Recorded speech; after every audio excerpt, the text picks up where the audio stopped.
Long days, pleasant nights, and welcome to Kingslingers, a Doof Media podcast journeying through Stephen King's Dark Tower series. My name is Constant Reader Scott Daly, and this is my co-host, Matt Freeman. He might not look like much, but in this dirty block of wood, I see something beautiful. Matt, how's it going? I am ready to kill this episode with my heart. That's great, Matt, because this week on the show, we begin Book 3, The Wasteland, and we're going to be discussing all of Chapter 1, Bear and Bone. Roland, Susannah, and Eddie fight a big bear as Roland starts to go paradoxically crazy, and Eddie starts whittling away his days. And our story finally reveals a little bit more about itself. Matt, what do you think about this week's reading? Yeah, I mean, what you just said there, I think, is what stands out to me. The idea that we're finally, after 2 books, learning what the hell is going on. Yeah. Which, I mean, it's been fun. It's been fun being confused up till this point, but I think that this is like the perfect time to start being like, all right, this is what's going on. This is what this world is, and this is what the mission's going to be. And I'm here for it. Yeah, I mean, I think in the past I've kind of said that The Wastelands is where the series really starts to get weird, and I mean that in the best way possible. Like, and this is a book series that is just generally very weird. It just is from the very first page. But this, as the mythology of the world starts to fill itself out a little bit more, the weirdness ramps up a little bit. And I think we can see that very clearly in this first chapter of this book. Sure. Makes sense. All right, so let's just jump into it. No, this is a long chapter. We got 115 pages worth of content to talk about this week, so let's just get right into it. Okay. All right, so before we begin The Wastelands, we're going to talk about The Wastelands. As we said before, it is the 3rd novel in the Dark Tower series. It came out in August 1991, or a little over 4 years after the publishing of The Drawing of the Three. In between these 2 books, Stephen King, constant writer, managed to publish Misery, The Tommyknockers, the 4-novella collection called 4 Past Midnight, and The Dark Half. He would also publish the book Needful Things, that one that you've read, Matt. Uh-huh. He'll publish that 3 months after this one. So okay. 1, 2, 3 novels, 4 novellas, and another 700-page novel coming right behind this one. Holy shit. God, what a monster. It's like, I've never put it in perspective like that before. You know, like I end up buying a new Stephen King book every year because he releases just about at least one a year. But like when you just dump it all out and say like, oh yeah, in between this massive 7-book epic that he's been writing for the past 30 years, he's also written like 50 other books. Right. It's just crazy. It's just crazy. Yeah. I'm actually curious to see whether Stephen King or Wildbow puts out more words per year. Yeah. I don't know.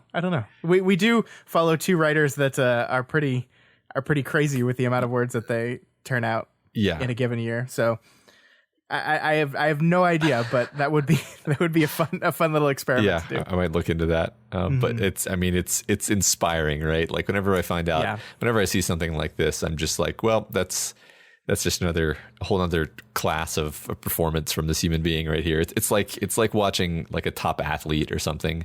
Except in this case, it's a writer.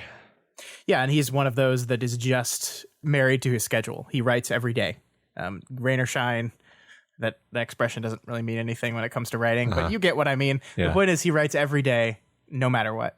And I think there's only one time in his life that he's not written every day, and that's right after the very bad accident that happened to him in 1999, which I guess we'll get to when we get to the books that happened around then. Oh, yeah. Now I'm really curious to see how that affects this book, if any. Interesting. Cool. So on top of, writing a bunch of books between this, he also changes up his structural style again.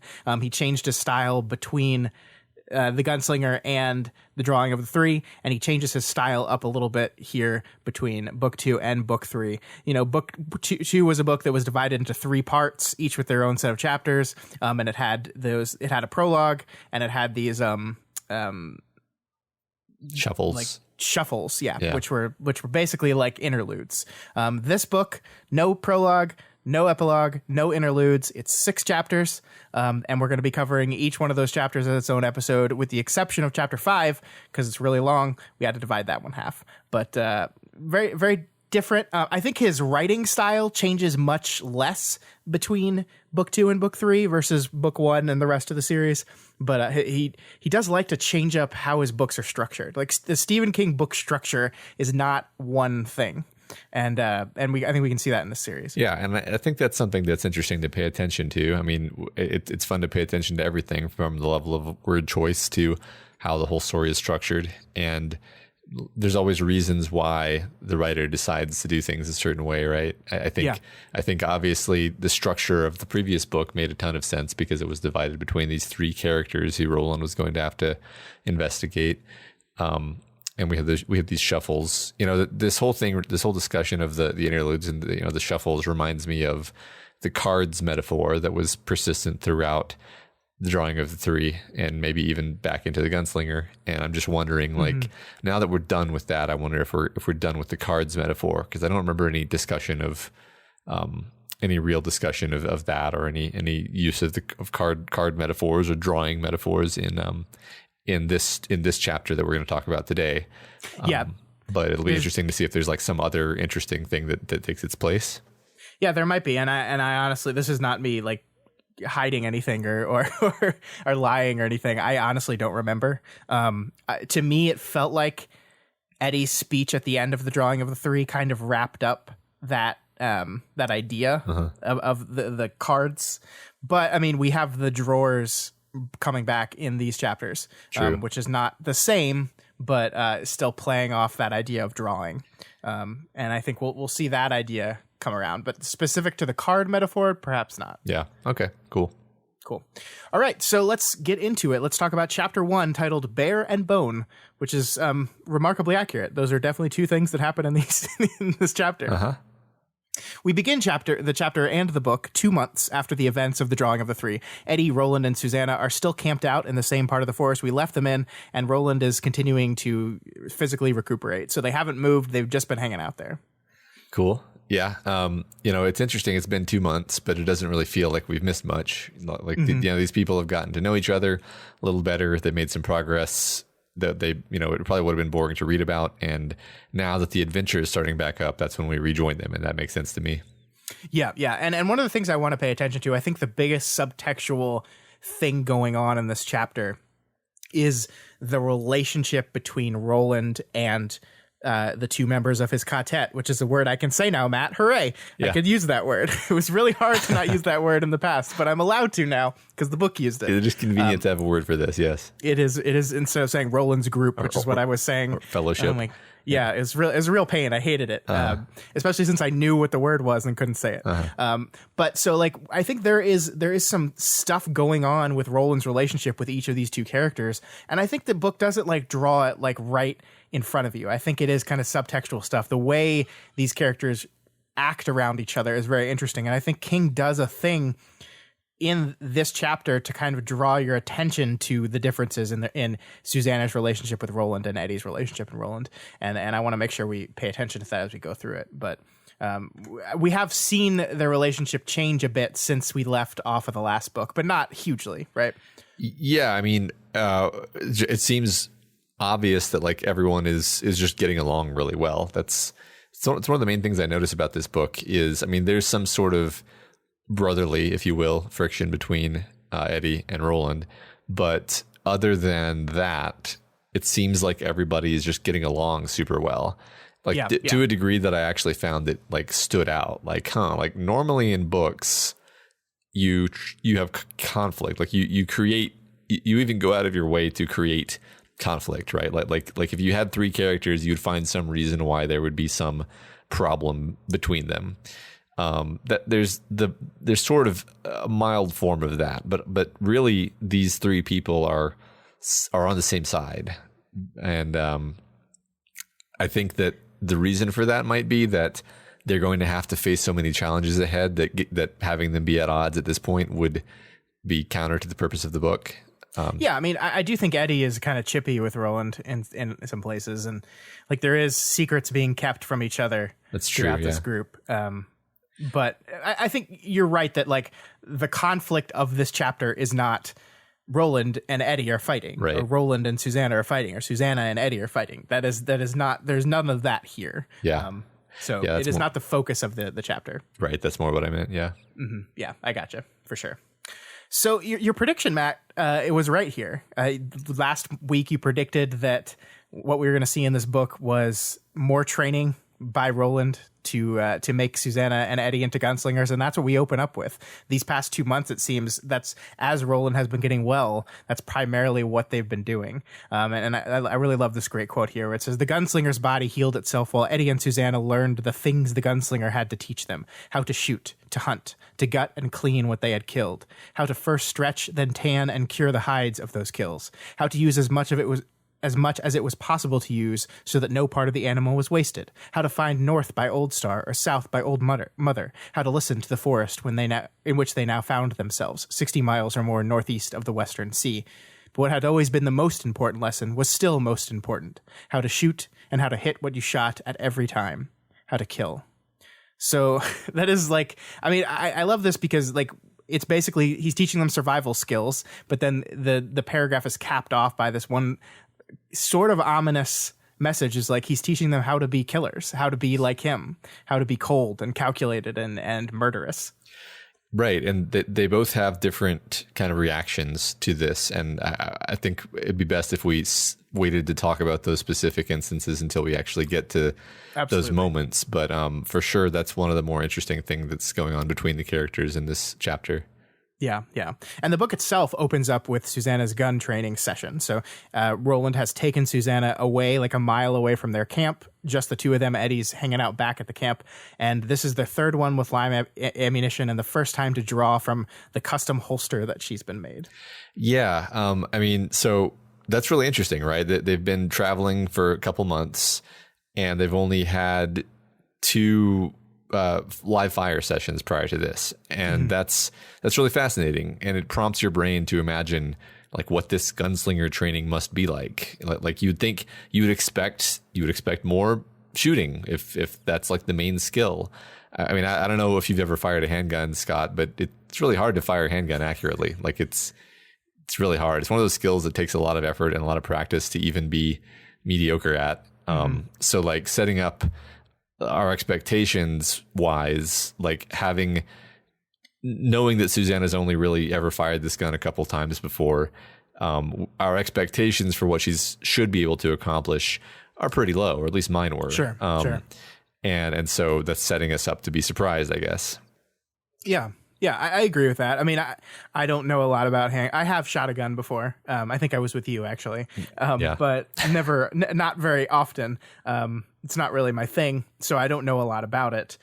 But yeah, I mean, I think what it kind of does is show you that this gunslinging has a lot of magic to it, right? Or non practical skill. Like there is something beyond just the practical skill of being good with a handgun that goes into this thing. Exactly. Like that. I think that's the thing that stands out about it, is like whatever Roland is doing in his like watching the angle of their hand and stuff. Like there's something to that beyond just like he's really good at shooting a gun. Yeah. And I think King really enforces that with the Gunslinger's Creed or Gunslinger's Litany or whatever you want to call it, was what comes in. This is, to me, one of the most famous things. The thing that I remember most from these books is these words, and because they're so damn good. So I'm just going to read them here. "I do not aim with my hand. She who aims with her hand has forgotten the face of her father. I aim with my eye. Good. I do not shoot with my hand. She who shoots with her hand has forgotten the face of her father. I shoot with my mind. So it has ever been, Susannah Dean. I do not kill with my gun. She who kills with her gun has forgotten the face of her father. I kill with my heart." "Then kill them for your father's sake," Roland shouted. "Kill them all." So, I mean, this is just, like, it got me goosebumps just reading it. Yeah. Like, I love this so much. I love, like, it is almost a magical spell that Roland is making his pupils recite. And Susannah proceeds to just fuck up the targets. Yeah. She hits 6 out of 6 of them. She just clips one of them, which she berates herself for. And like at first she thinks she missed it, and Roland like points out, "No, you just clipped it." So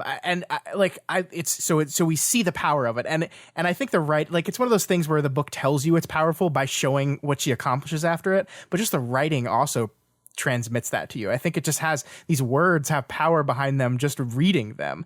And like one of the things, I don't like the Dark Tower movie at all. And once we're done with this whole project, you and I are going to watch the Dark Tower movie, and I'm going to show you all the reasons why it's bad. And I think by then you will be with me on these things. But listening to Idris Elba's Roland say these words out loud in a movie gave me goosebumps the first time I heard it, and it still does. Like that scene is on YouTube, and I just listen to it sometime. I fucking love it. I love it so much. Yeah, I mean, it's a poem. Technically, it is a poem. It uses repetition, and it uses the beauty of words and how they sound, and it also invites you to consider its meaning. And these are all the qualities of a poem. And I mean, it's, even if it weren't, it's a great piece of writing. It's like, as soon as I hear it, it's one of my favorite fictional litanies, up there with "I Must Not Fear." It's so good. And like, it really bears analysis. Like, we should talk about it for a minute, because it has this side that, you know, is simplified, boiled down. It's like, okay, the eye aims, the mind shoots, the heart kills. And the mantra seems to have a lot to do with taking responsibility and ownership for your actions. Yeah. Like the locus for control is the mind and the heart. It's not the hand, which is kind of external, which is, you know, an extremity. It's definitely not the gun, which is totally inanimate. The locus that directs the bullet is the eye, which is the thing that perceives, and not the hand. And it's just this great, like, the mantra is not really about shooting. It's about taking responsibility for your presence in the world, I think.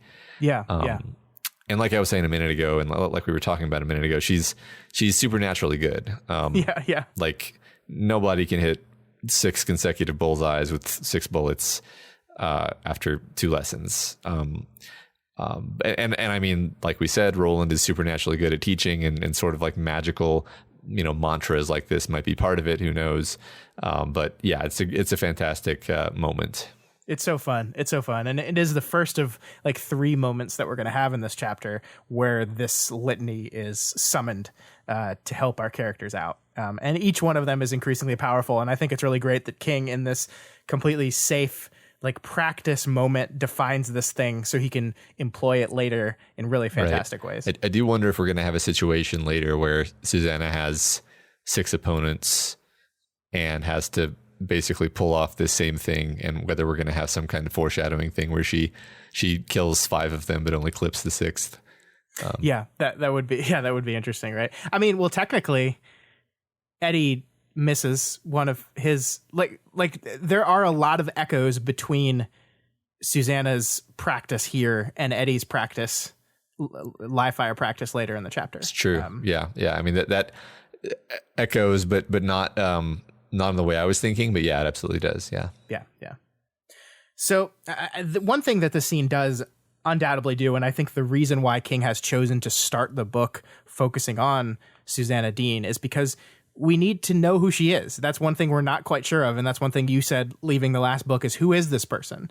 And we see right away, like, we kind of start to define who she is. We see that she does not talk in the formal language of Odetta, nor does she talk in the cartoonishly fake language of Detta. She actually seems somewhere in between. Like, she does use slang. She talks slangy, but not near as ridiculous as Detta ever did. And we also see here that to pressure Odetta into shooting, Roland summons Detta's sense of justice here. He specifically, like, outlines all the people that wronged Odetta, the ones that wronged her back in Oxford Town, and he finishes with that one at the end: Susannah is Jack Mort. So that I think really helps us get an idea of who Susannah is, and who she is seems to be really, honestly, an amalgamation of these 2 people. Right. She definitely has this anger. I mean, I think the way the scene is built, this anger is part of the lesson, right? This is not just a lesson on shooting. It's a lesson on anger. Roland doesn't just want, like, clinical precision. He wants the mind and the heart to be legitimately involved, because that's how he thinks this should be done. He thinks that's the right way to go about shooting and killing and thinking about these things. And yeah, I mean, he says later, a gunslinger without teeth is no gunslinger. He wants that anger. Yeah, absolutely. Whether or not there's magic in the mantra or in the anger, I think that it's all just part of the ethos of the gunslinger, the being emotionally invested in what you're doing. Yeah, no, I totally agree with that. Yeah, 100%. Cool. What do you think? So, and I'm like in the middle of trying to look this up in the book, because I just got really curious. We say that the last, like, she says that last one at the end is Jack Mort. Is that the one she clipped? I can't remember. Well, I feel like it was, but I don't think the book like goes out of its way to remind us of that. So yeah. So I'm wondering what that means, because I mean, like, is there something metaphorical to the fact that the one that she only clipped was Jack Mort? Yeah, maybe. I don't know. Yeah, I mean, you're making me suspicious that like Jack Mort is going to show up again or something. But I don't know. We'll see. Okay. Yeah. There's just that just popped into my head. Yeah. Yeah. So Roland like basically does mentally to Susannah what Court would do to him physically, right? Like he beats her with all this stuff. And as you talked about, like this is part of getting her angry. It's intentional. And I think it goes further to explain why to be like whole and to be a gunslinger and to be part of this Ka-tet, Detta was needed. Detta was not a part that we could just throw away, a part that we didn't want to use. It was something that was needed. It was part of who Susannah is as a gunslinger, is Detta. And I think that really reinforces that this is what always needed to happen. Like we couldn't just kill Detta and have Odetta and everything would be fine. Right. Yeah. We've been curious what Susannah would be like since the end of the Drawing of the Three, because we didn't really get to know her there, and she was very mysterious. And so at this point, you know, as this book opens, me, the new reader, I'm hanging on every word of this interaction to see, like, okay, what is it going to be? You know, we're seeing this alternation of what you might call Odetta-ish versus Detta-ish traits, but like it's not like there's any kind of schizoid like dramatic flipping back and forth. It's just that you have this kind and empathetic person who also has steel and has teeth, right, and right. That's a perfectly realistic, you know, character to exist, to have both of these aspects. Although I do expect that part of this character's journey will be sort of coming to terms with having both of these aspects, because I mean, I think Susannah is definitely going to need Detta's steel, but I think that what's going to make us love this character is probably going to be Odetta's heart. Yeah, no, I like that a whole bunch, and I totally agree.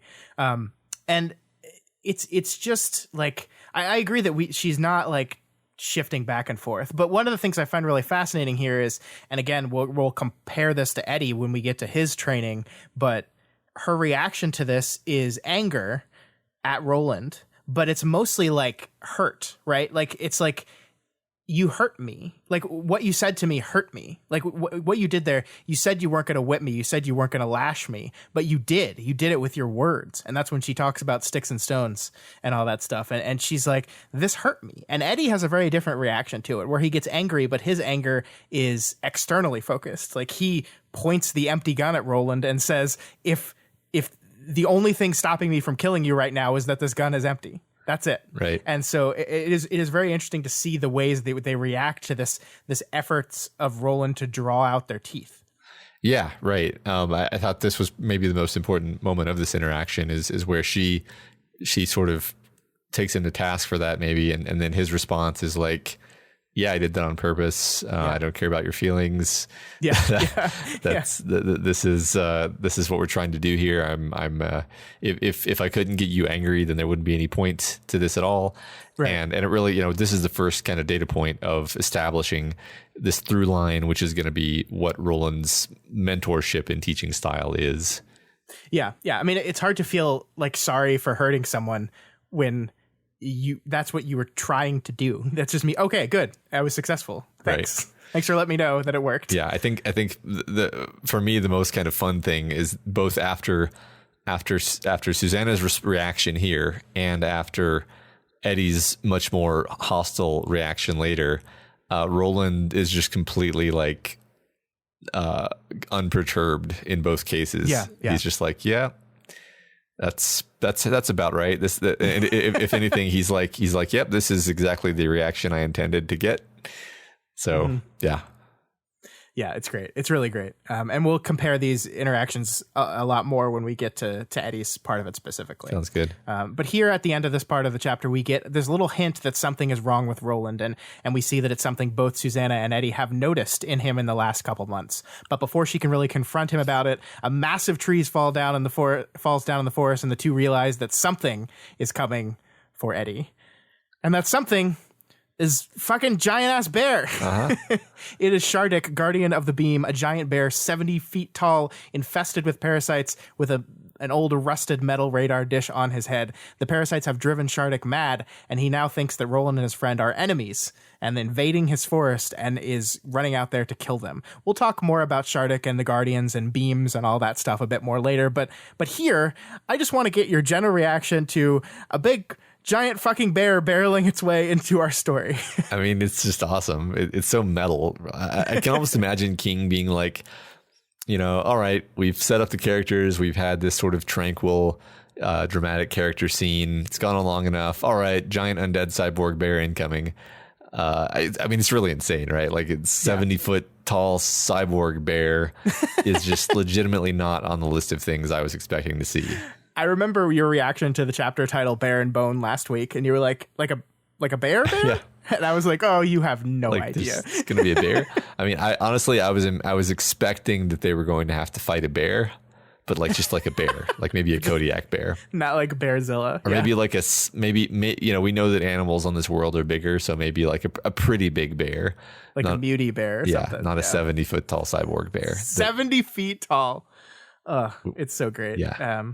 Anyway, we'll talk more about Shardik in a bit, but before we really deal with his presence in the story, we've got to flash back to what Eddie was doing since we last left him, because we focused on Susannah and Roland first. Now we're going over to Eddie. And that thing that he's doing is carving some wood. We learn that Eddie loved wood carving as a kid. It was a hobby that he fell into that he really loved, but his brother, Henry, jealous of his talent, mocked him until he gave it up. I love this. It's such a fun idea here because Henry defines wood carving as a sissy thing to do. And I think what that does is really highlights the absurdity of Henry's jealousy here, because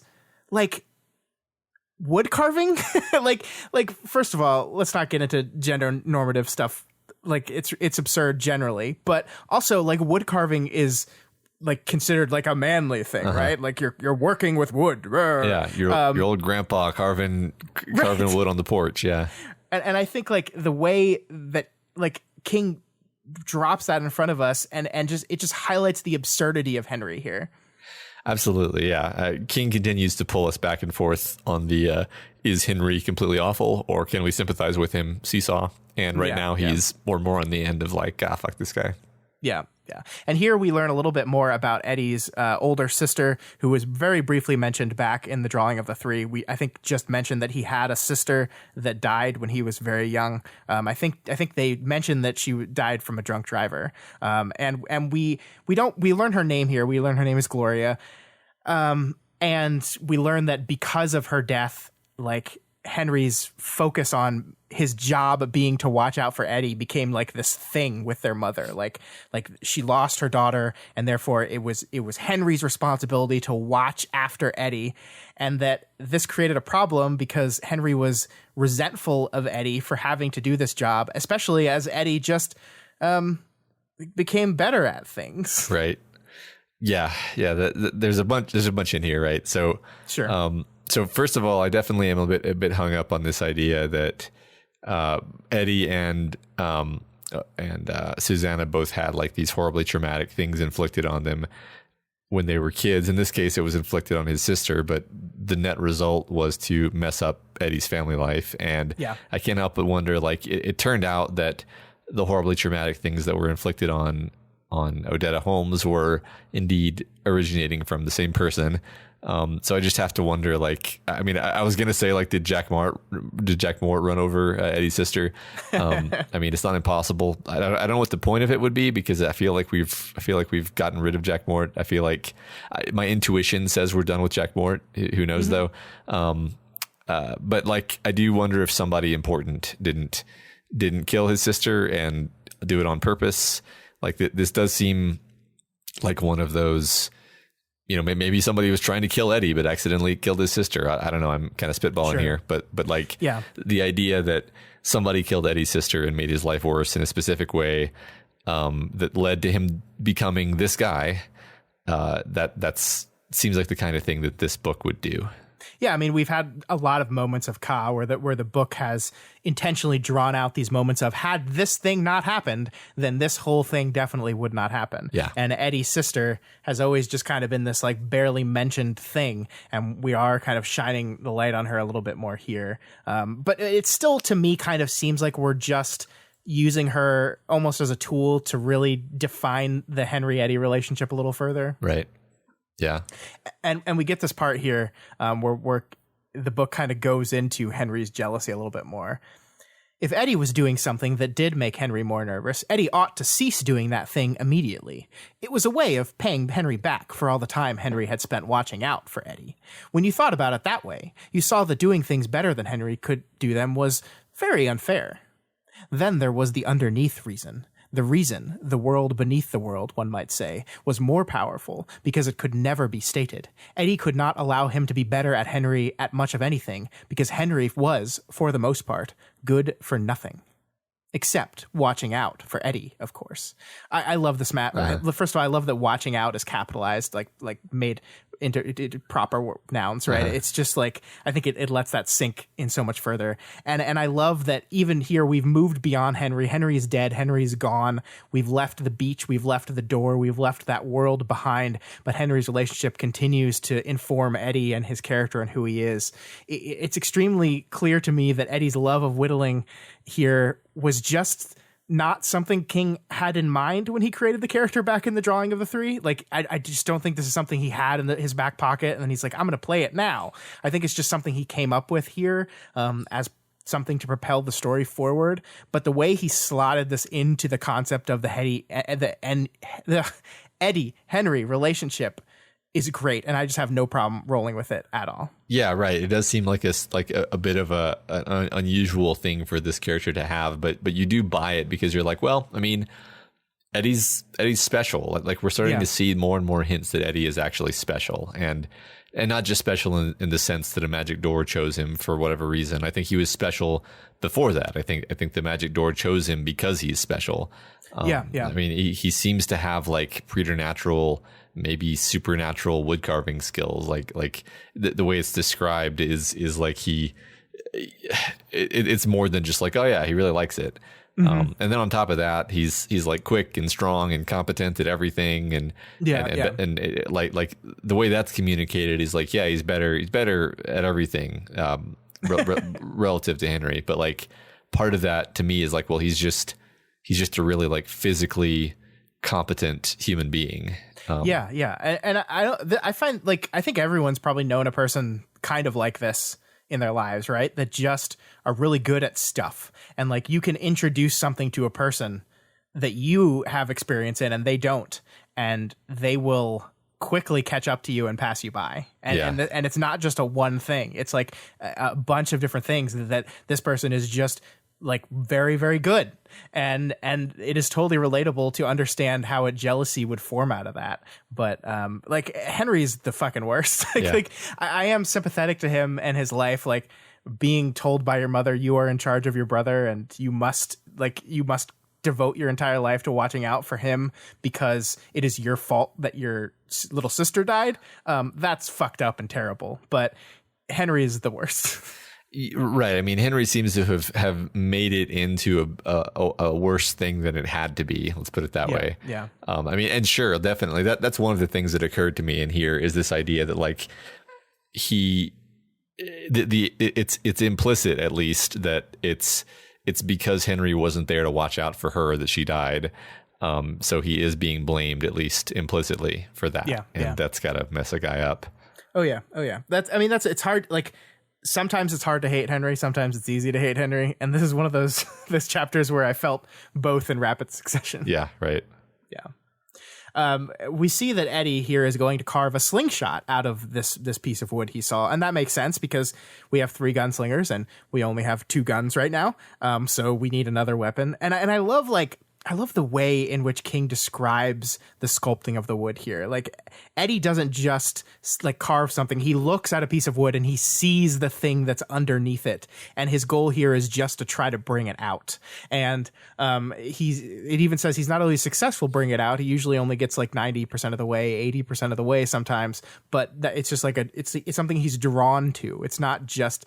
And I wonder if King feels that way about the art that he creates. If he looks at a story, it's not a physical object, right? But he looks at an idea and he just has to sculpt away at the edges until the idea presents itself. Yeah, I mean, that's cool. That's a fun thing to think about. Maybe it's something we can keep in our minds as we go into this book. It reminded me a lot of Michelangelo, the sculptor, who said, the sculpture is already complete within the marble block before I start my work. It is already there. I just have to chisel away the superfluous material. So explicitly in the context of sculpting, this idea is here. I do like the idea of applying it to writing. It's fun. Yeah, it's kind of defining art as this almost magical process in and of itself, right? Like it is not like this functional, like I'm drawing designs and then I'm going to attempt to recreate my design. It is this piece, this object is calling to me and I must release it. Yeah. It's a very glamorous way of looking at the act of creation. There's also, sorry, go ahead. No, go ahead. Yeah. It's funny. I just had this experience today where I was practicing drawing with my daughter and I was trying to tell her like the lesson that I learned about drawing that kind of made me a lot better than I had been, which is that drawing is seeing, which may not be obvious if you haven't spent a lot of time drawing, but like moving a pencil around on paper, like there's only so good you can get at like moving a pencil with your fingers, right? It's really about, are you seeing what is actually there? Are you seeing the way the shadows fall? Are you seeing the actual shape and the angle of what the object actually is in the world, rather than kind of how your brain processes it and distorts it and messes it up? And so like to draw, it was funny I'm using that word, but to draw, to sketch, you are literally like turning off the interpretive part of your brain and just purely seeing, and that's how you draw a good sketch, actually. So it's fun to think that he's applying the same idea to sculpting, except it's like magical. It's like he just sees things and it just jumps out at him. He's like, I see. I just instantly see that this is inside this thing, and I love that. I've been watching a lot of artist videos on YouTube because they showed up in my recommendations, and then once you click on one, the rest just keep coming. And it's something I'm not good at all. But like I'll watch this guy like color in this drawing they've done, and just like the way they do light and shading is just like it is so absurd to me, like where I'll just like see him decide where to put, like where to layer on a darker color to show shading, and I'll just be like, that looks weird, and then he finishes it and it's perfect, and I'm like, how? I totally agree with you that drawing is seeing, because like I can't see that until it's done in its full complete picture form. Right. It's an incredible skill, and I wish I had it, and I've never really committed to it because I'm just awful, but man, I love it. Right. It's one of those things where like I've tried to get better in my life, and I wouldn't say that I'm good, but I enjoy it tremendously. So. Yeah. Well, now we can just watch on YouTube and live vicariously through other artists. That's great. You're right. That's the 21st century. Yep. All right, so we cut back to the present as Eddie snaps out of his whittling to hear the giant fucking bear crashing through the forest and heading straight towards him. He grabs Roland's revolver, which is hanging from a tree, and has this brief moment where he thinks about fight or flight and chooses option C, climb, which is really kind of flight still. It's just a different kind of flight. But he climbs and jumps up a tree just quickly enough that Shardik misses him. It's interesting, though. Shardik doesn't like miss him. He's about to get him and then goes into one of these like parasite infestation coughing pits that he has, where he like, it's so gross. He like sneezes out and a bunch of gross parasites come out, and he's like, the bear like pisses itself as it's doing it. It's so disgusting. King writes gross so well. Ugh. Yeah. I mean, speaking of like feeling sorry for people, I feel sorry for this bear. Yeah. Right? Like it makes you feel that way. Like, especially when you learn what they were, like this great ancient guardian that was tasked with defending this portal, and this beam. And like, this is what's happened. This is what they've been reduced to. It's just a sad ending. Right. And we learn that this is, like, Roland basically says this is probably the last one too, that all the other guardians are probably dead. And this is the last one living. And this is how it dies. Yeah. Sad. Yeah, totally. But I think the important part here is, like, we do see, I think, Ka kind of, like, happening again here, because as the text says, he would have gotten Eddie before he got up in the tree had this random coughing fit not come about on him. Yeah. And it stalls Shardik just long enough for Eddie to be able to climb high enough in the tree to get away from him. And I want to, like, we've talked about this concept of Ka a lot. I think you used the word eucatastrophe a couple weeks ago without us really going into what that means. And I like eucatastrophe is a phrase that was coined by Tolkien, that he used a lot in his Lord of the Rings stories. And it basically just means like a sudden fortuitous moment that saves the day in the end. Like the eagle's coming, right. or something like that. Like just a sudden moment. It's not a Deus Ex Machina. Like, it's different from that. And I think Ka is in some sense King's version of a catastrophic event. And I think that's again fitting when we go back to he's trying to do his own Lord of the Rings thing with this story. Yeah.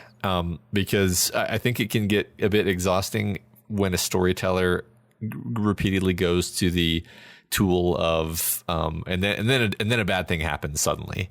Yeah. And it's actually a bit of a relief and a bit of a balancing force to be like, and then a good thing happened suddenly that benefited our characters, and there was no reason for it. Like, it's not like Eddie cleverly threw a handful of pollen at Shardik, which had been foreshadowed in the pollen chapter in the previous book. No, it's just he just happened to not get him.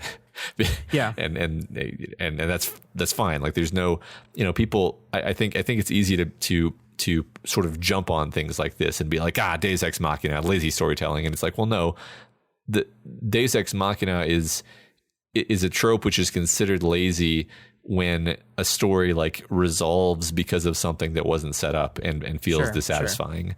But the way this is done, there's nothing about it that feels dissatisfying. So I can't, I don't have a problem with it. And I think if anyone tried to complain about it, I would just be like, well, what exactly is the problem that is created by this? Yeah. And I mean, Shardik is not defeated by eucatastrophe, right? Yeah, Shardik is defeated by Susannah. Susannah kills Shardik. That's how that happens. But Ka, eucatastrophe, saves Eddie in this brief moment. And I do think, like, a lot of this story and a lot of Tolkien's story is about this greater power that exists in the world that is riding along with our characters. And I think Roland gets into this rather specifically with the idea of Ka-tet, with the idea of this linkage between these characters, this thing that is going to make sure these characters stay together, no matter what. And that is this greater unknowable power that exists. And so it is not going to resolve the story, but it is not going to allow the story to prematurely end either. Yeah. If you get what I mean. Yeah. Yeah. I get it. Yep. Cool. So as you said, just as Shardik begins to shake Eddie loose, he's up in the tree, and then the bear, which is 70 feet tall. So Eddie has climbed above 70 feet in this tree. Roland and Susannah arrive on the scene. Roland almost immediately recognizes the bear, but is in the moment distracted by memories of Jake, of all things, and then orders Susannah to shoot its little steel hat, its thinking cap. That was kind of adorable. It was kind of an adorable Tudorfish Popkin moment. Yes, it was. Roland, it was funny to me because Roland recognizes Shardik like how you would recognize a woman with snakes for hair as Medusa. You haven't met Medusa before, but you recognize her from legend. Right. But like at first I was like, wait, he's seen this thing before, but no, it doesn't seem like it. No, yeah. I mean, I think that is probably the initial reaction you have, but yeah, we learn later it's just, this looks like that giant bear that everyone told me about in the stories when I was a kid, and I know how to defeat it. So Susannah shoots the bear in the butt and gets it to turn and charge towards them, and then reciting the Gunslinger's Creed again, Susannah shoots it. And this is such a badass moment yet. Matt, I love it. With the trigger yet unpulled, she saw the bullet go home, guided from muzzle to target by nothing more or less than her heart's fierce desire that it should fly true. All fear fell away. What was left was a feeling of deep coldness, and she had time to think, this is what he feels? My God, how does he stand it? I kill with my heart, motherfucker, she said, and the gunslinger's revolver roared in her hand. And of course, she nails it right on the antenna. One perfect shot. It's wonderful. Yep. Such a badass moment. And, you know, it introduces this idea that Susannah might find it difficult to be as cold-hearted and as brutal as a gunslinger needs to be, which I did say a bit ago. I expect this conflict between her steel and her sensitivity to become sort of a crux for her character.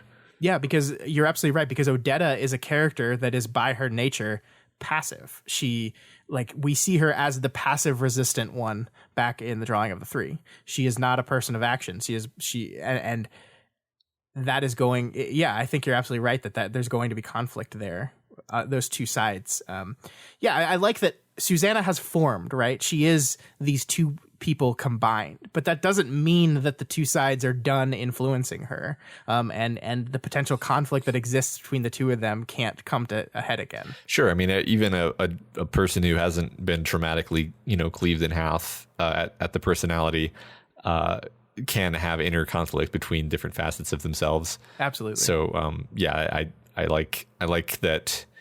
I like that this is the direction this character is going. And I actually kind of like that it isn't taking a, Smeagol Gollum thing where she continues to kind of like have these two wildly opposed sides. I like that at this point she is a person. She just needs to figure out how exactly to be in the world. Yeah. How to define what person she is. Yeah. How she is. Yeah. So Shardik is dead, and Roland looks down upon him in pity and wonder, and we get this wonderful passage that is just the gunslinger's thoughts, and I just wanted to read it here. Hello, stranger, he thought. Hello, old friend. I never believed in you. Not really. I believe Elaine did, and I know that Cuthbert did. Cuthbert believed in everything. But I was the hard-headed one. I thought you were only a tale for children, another wind which blew around my old nurse's hollow head before finally escaping her jabbering mouth. But you were here all along, another refugee of the old times, like the pump at the way station and the old machines under the mountains.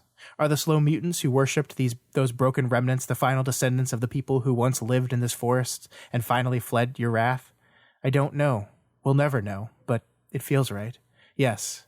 And then I came with my friends, my deadly new friends who were becoming so much like my deadly old friends. We came, weaving our magic circle around us, and everything we touch, strand by poisonous strand. And now here you lie, at our feet. The world has moved on again, and this time, old friend, it is you who have been left behind. So let's just chat about this for a bit, because I think there's a whole lot here in this one little paragraph. Yeah, there's so much. In fact, I mean, I feel like I'm definitely gonna lose some stuff. First of all, the idea that Roland's new posse is like weaving a magic circle around themselves, and that it's in some sense a poisonous circle. I think the word poisonous was the one thing that stood out to me as maybe not something I expected him to say. And I mean, which is a purely negative connotation. This idea that like they're going to move through the world as a poisonous force. Which kind of seems to be borne out by the fact that they've just like killed this demigod of legend who is like tens of thousands of years old or whatever. That's kind of poisonous of them. I mean, like the thing that gunslingers are good for above all else, the most important part of them is killing, right? So they are going to march down this path and they are going to kill everything that stands in their way, and they are going to change the world on their way to the tower. Old things like Shardik are going to be left in their wake gone. Like the world is moving on, the world is changing, their presence in the world is changing it. And it's going to be a destructive change. Yeah, it's like they're part of the force that moves the world on, maybe. Yeah. I also feel like I should take note of like any Cuthbert information, because Cuthbert just seems like such an important figure. This idea that Cuthbert believed in everything is a little tidbit that I like. And I think that goes back to our comparison with Eddie, right? With Eddie was a person that we said last book is like just bought into this idea really, really quickly. He was just like, yeah, okay, got it. I believe you. So I think that, again, ties him back to Cuthbert. And we have here, like, not only do we define these friends, my deadly new friends who are becoming so much like my deadly old friends. So again, we are linking Roland's Ka-tet here with his last Ka-tet, the last group that was around him. And again, we have to remind ourselves that the reason those people aren't around anymore is because they're all dead. Yep. That's right. I mean, which like we know Roland is this like person of ambiguous magical power. Like it's him that's weaving this circle, and these people are getting swept up with him. But then that doesn't give them any protection necessarily, or maybe it gives them some. But still, he's the one who's always talking that, and saying he'd be willing to sacrifice them. So I mean, well, the thing is, like, Ka theoretically just saved Eddie in this moment, right? He, like, if we want to call it a eucatastrophic event, that the bear sneezed at just the right time to save Eddie's life, Ka will save you right up until it's done with you. And if your role in the Ka-tet has been served, you are allowed to disconnect from it. I mean, like, if we're saying that Mort is or was linked in Ka-tet with them in some way, it certainly seems to be done with him now. Yeah. So I think this is really fascinating, like the way in which, like, being like, it's not plot armor, right? Like, it's just not. It's like, sure, you will be used up until you can't be used anymore, and then it doesn't give a shit about you anymore. I mean, if you literally consider Ka to be fate, which I know we're not supposed to, but like Ka cut off Odetta's legs and got her hit with a brick, right? So like Ka is not a force for good. Like it has its goals. Maybe I don't. Maybe it's inappropriate to personify it. I have no idea. Honestly, it's definitely passages like this one that we're studying right now lead me to a more sort of skeptical interpretation, where otherwise you might be tempted to be like, oh yeah, it's a helping force. It's helping Roland along on his path, but only to so much, right? Yeah, like it can be just as cruel as it is kind. Right. I mean, you could just say it's using Roland for some purpose. Like there's, as far as we're concerned at this point in the story, there's no difference between those two, between using versus helping. Because it could just do away with him just as well, right? In theory, we don't know. Yeah, definitely. So the three then inspect the dead bear and realize that it is part biological, part mechanical. It's a cyborg of some sorts. They also see that it was stamped. It was created by North Central Positronics Limited, and we see, this is when we get to see that its name is indeed Shardik. And Matt, I don't know if you recall, but North Central Positronics was also stamped on the nuclear-powered water pump that Roland found at the way station. So this is the second time we've seen this name. Yeah, I did remember, because Positronics is one of those words that it just stands out to me. It's yet more evidence that, like, the old times were a time of high technology and cyborgs and nuclear reactors and positronic technology, right. Which I don't necessarily know if this is a worthwhile tangent to go on, but like a lot of science fiction authors use the word positronic for, like, android brains and stuff. I think it's originally an Asimov reference. I think the Asimov robots are positronic, which really just, like, that was because they had recently discovered the positron when he was writing those. But, like, what's funny is a positron is an antimatter particle, and so the idea of, like, running any technology on a positron, like, practically speaking, is absurd. So I think ultimately this is probably just in here as, like, a kind of bit of referential, sci-fi set dressing. I mean, I think King definitely took it from Asimov, because King loves Asimov. He said it before. So I agree with you. I mean, I start to wonder with a lot of this referential stuff, because we have to go back to the fact that our world exists in this book. Not just our world, but literally our world in which Stephen King is a man that exists, and The Shining is a movie that came out. And we start to see these references, and you start to wonder, because I think this really ties into what I have to say next, because Eddie hears the name Shardik and says, funnily enough, that reminds me of rabbits. Shardik is the name of a book about a giant bear worshipped as a god. It was written by Richard Adams, who also happened to write Watership Down, which is, of course, a book about rabbits. So that is why Eddie hears the name and thinks about rabbits. And he's pretty well read for a heroin addict. Yeah, weirdly worldly guy. Yeah. But I mean, that goes into the idea of like, why is this thing named that? Right? Is this thing named that? Is it King just having a little fun? Is it this? Was the bear named after the book? Right. Was the book named after the bear? Right. Yeah. Yeah, exactly. Is Shardik in this book a reference to the book by Richard Adams? like within Roland's world? Like did whoever made this bear know about that book? Like how Hey Jude is a song that they know. Right. I mean, because it could just be a cute coincidence where King is just being cute, but like I think that we're going to be better off approaching this book as if King is not just being cutesy and messing with us and throwing in pointless references. Like I think that this is all just like having Hey Jude be thrown in at the very beginning of the Gunslinger. Like that's such a moment that you're like, wait. Okay. Yeah. I literally still can't really square Hey Jude being there.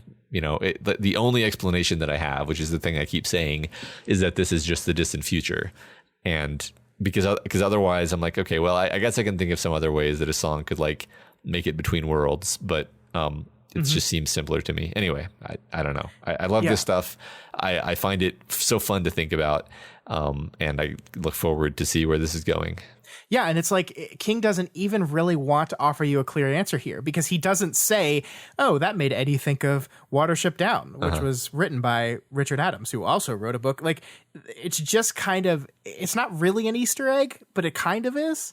I don't know. Like, it's interesting, and I think it does help us define this world that King has created, which I think, you know, is meant to be like this book defining world that like the Stephen King multiverse, I think exists within the world of the Dark Tower. And so when you start pulling in all these other pop culture references, when you start pulling in words from Asimov, when you start pulling in Richard Adams books, you just have to wonder, what does this mean? Yeah. And is it more than just a fun throwaway reference? Yeah. I like the word Easter egg because I mean, if you like, I didn't look up Shardik because I frankly didn't want to like accidentally be spoiled. But like, I didn't know that Shardik was a reference to a book by Richard Adams. And I would have just missed that completely if you hadn't pulled it out for me. So Seems like an Easter egg to me. Yeah. Yeah. I mean, it definitely doesn't change like your reading of the story to know that, like, but it does put questions into your head. And I think those are fun questions to have in your head as we'll see more of these references going forward. Sounds good. All right. So as they look upon Shardik and wonder, Roland just kind of collapses in front of them, clutching his head. And I love this because in the drawing of the three, we had this very early moment in the book where Roland's body was just destroyed. He got his fingers chopped off. He got his toe chopped off. And now in this book, Roland is once again sick, but this time it's his mind. We see he's chanting about the boy again, and we see Eddie say, "What boy?" Which at first I think went to prove what you and I talked about last week, that Roland had never told Eddie the full story about Jake. We see a little bit later that the things aren't quite that simple. There's some weird time shenanigans going on here. That's for sure. Yeah, I needed a name for my Jake 2, The Return of Jake theory, because I'm going to be mentioning that a lot this week. I feel like that's it right there. Okay. Jake 2, The Return of Jake. All right. Well, we did it. Good work, man.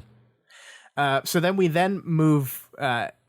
We move into this moment, this part of the book where Roland is just, for the next 30 pages or so, going to give Eddie, Susannah, and us, the reader, just a whole bunch of exposition about this world. So we're going to have to break these things down and talk about them one at a time, Matt, because it's pretty big, new, exciting information. I think the first thing we learn, and the smallest little thing we learn here, is this fun little myth that appears to be one of the creation myths of Roland's world. It's all about Old Star and Old Mother, which we knew were stars. We had them referenced when Roland was talking about the things that he was training the gunslingers to know, but we learn a little bit about more of them. We learn that they were two characters named Epone and Lydia, who were torn apart by Epone's affair with this beautiful young woman named Cassiopeia. They fought and they threw things at each other, and the crockery that they threw at each other became the earth, the moon, and the sun. Eventually, the gods stepped in, and Cassiopeia was banished to a rocking chair in the sky, which is a constellation up in the sky. And Epone and Lydia parted and moved as far away from each other as possible, becoming Old Star all the way out in the north and Old Mother all the way in the south. So, I mean, this isn't that important, but the book does stop to tell us this creation myth in a lot of detail here at the very beginning of this exposition laden section of the book. And I wonder, like, what we can look at this creation story and what it tells us about Roland's world. Yeah, I guess I'll just give some reactions to it. So for me, like the tone in which the story is told was very serious. It has a lot of gravity to it. Mm-hmm. It's like Roland either literally like believes it or considers it like important to know about. Like maybe there's some residual truth to it, even if it's not literal.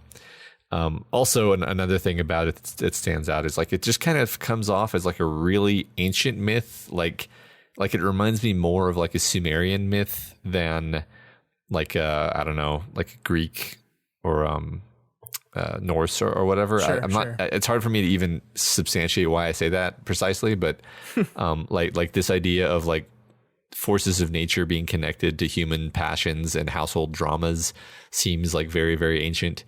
And you know, another thing obviously that sticks out to me is like they have the Bible in his world, right? But this is their creation myth. Mm-hmm. So like, which is like it's fine. And I would expect any world to have multiple religions, but the way Roland tells it, he's like, this is the creation myth of my world. Mm-hmm. Like if there were some dimensional traveler on my, talking to me, and they were like, what's your creation myth? I'd just be like, well, there's a lot. which one, I don't know. So those are all the things that kind of stick out about that to me. Yeah. And it's interesting. I like the forces of nature part because it is, I think you think back, what does it say about a world in which their birth comes from two married people fighting over infidelity, and the violence that erupts from that infidelity creates the world. Uh-huh. It kind of makes a world in which violence is like tied into everything. Like it was the start. And I think that fits very well with Roland's world of what we've seen about it. It is a violent world. Like you talked about how the people of Gilead had a warrior culture. I think that makes a lot of sense. I heard this myth and I was just like, oh, that makes sense for what we've seen of the way in which Roland has lived his life. That makes a whole bunch of sense. Right. Yeah. Like their two pole stars are just like two people who hate each other. Right. And never have gotten over it. Yeah. This was thousands and thousands of years ago, and they have been so far apart ever since. And and the interesting part where the only one really punished in this whole thing is Cassiopeia, the girl who is like the object of infidelity, is the one that is punished, which says another thing about this world, right? That she is the one that's cast out into the stars and punished. The other two just go their separate ways. They're choosing to be apart, where she is specifically punished for what she did. Again, says another thing about the world. Right. And I mean, just to say it, like Cassiopeia is from our mythology. Yes. And there is actually a constellation called Cassiopeia on our world. I mean, they don't actually say like, yeah, it's literally our night sky, but it could very well be. I can't remember what the Cassiopeia constellation looks like. I'm looking it up. It is a chair. It looks like it just looks like the letter W as far as I'm concerned, but it's supposed to be a chair. Can I say something honest now? Uh-huh. I have never, ever, ever been able to see like the things in the constellations that people see. The only thing I can see is the Big Dipper and the Little Dipper, and everything else I'm like, really? Yeah, no, it's nonsense. I mean, Orion is super, super easy to see because it's so bright relative to everything else. Yeah, the belt is really easy to catch. Yeah. But I don't see how someone looked at that and said, oh, that's a dude. Right. No. Yeah. It's because they were really bored. Yeah, I mean, that's the honest truth. Yeah. Nobody had anything to do, so they just looked at stars until they decided they saw things. Yeah. Absolutely. Yeah, great. Wonderful. Yeah. All right, so that is the creation myth story. Then Roland moves on to tell us of the bear. And he says, "This is the story I was told when I was a child," Roland said, "when everything was new. The great old ones, they weren't gods, but people who had almost as the knowledge of the gods, created 12 guardians to stand watch at 12 portals, which lead in and out of the world. Sometimes I had heard these portals were natural things, like the constellations we see in the sky, or the bottomless crack in the earth we call the dragon's grave, because of the great burst of steam they gave off every 30 or 40 days. But other people, one I remember in particular, the head cook in my father's castle, a man named Hax, said they were not natural, that they had been created by the old ones themselves, in the days before they hanged themselves with pride, like a noose, and disappeared from the earth. Hax used to say that the creation of the 12 guardians was the last act of the great old ones, their attempt to atone for the great wrongs they had done to each other and to the earth itself. So this is a great big old bunch of mythology here, Matt. And we basically, what has happened here is the book has just proven all this true. Yeah.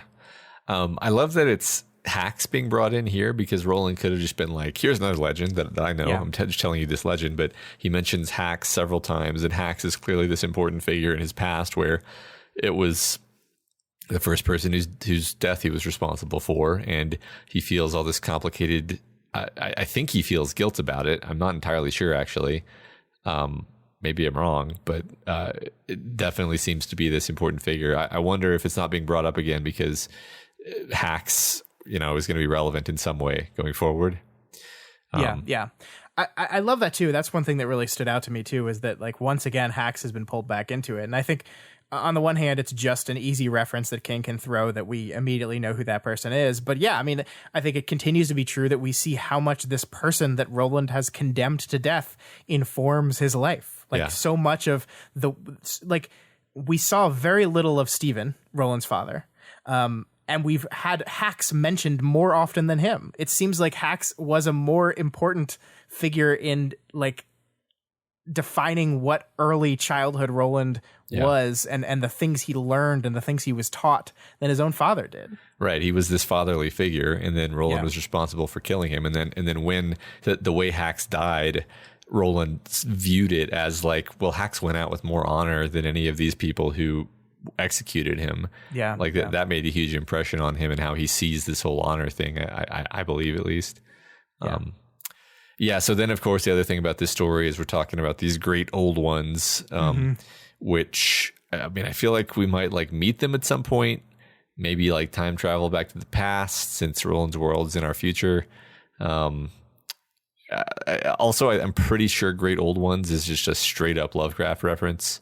But I view this as a potential subversion where you're imagining these beings of spectacular power, but then the Great Old Ones just turn out to be tech bros or something. Yeah, just dudes. Something along those lines. Yeah. Let's make this sweet bear, man. Yeah. Yeah. Right. Yeah, exactly. Yeah.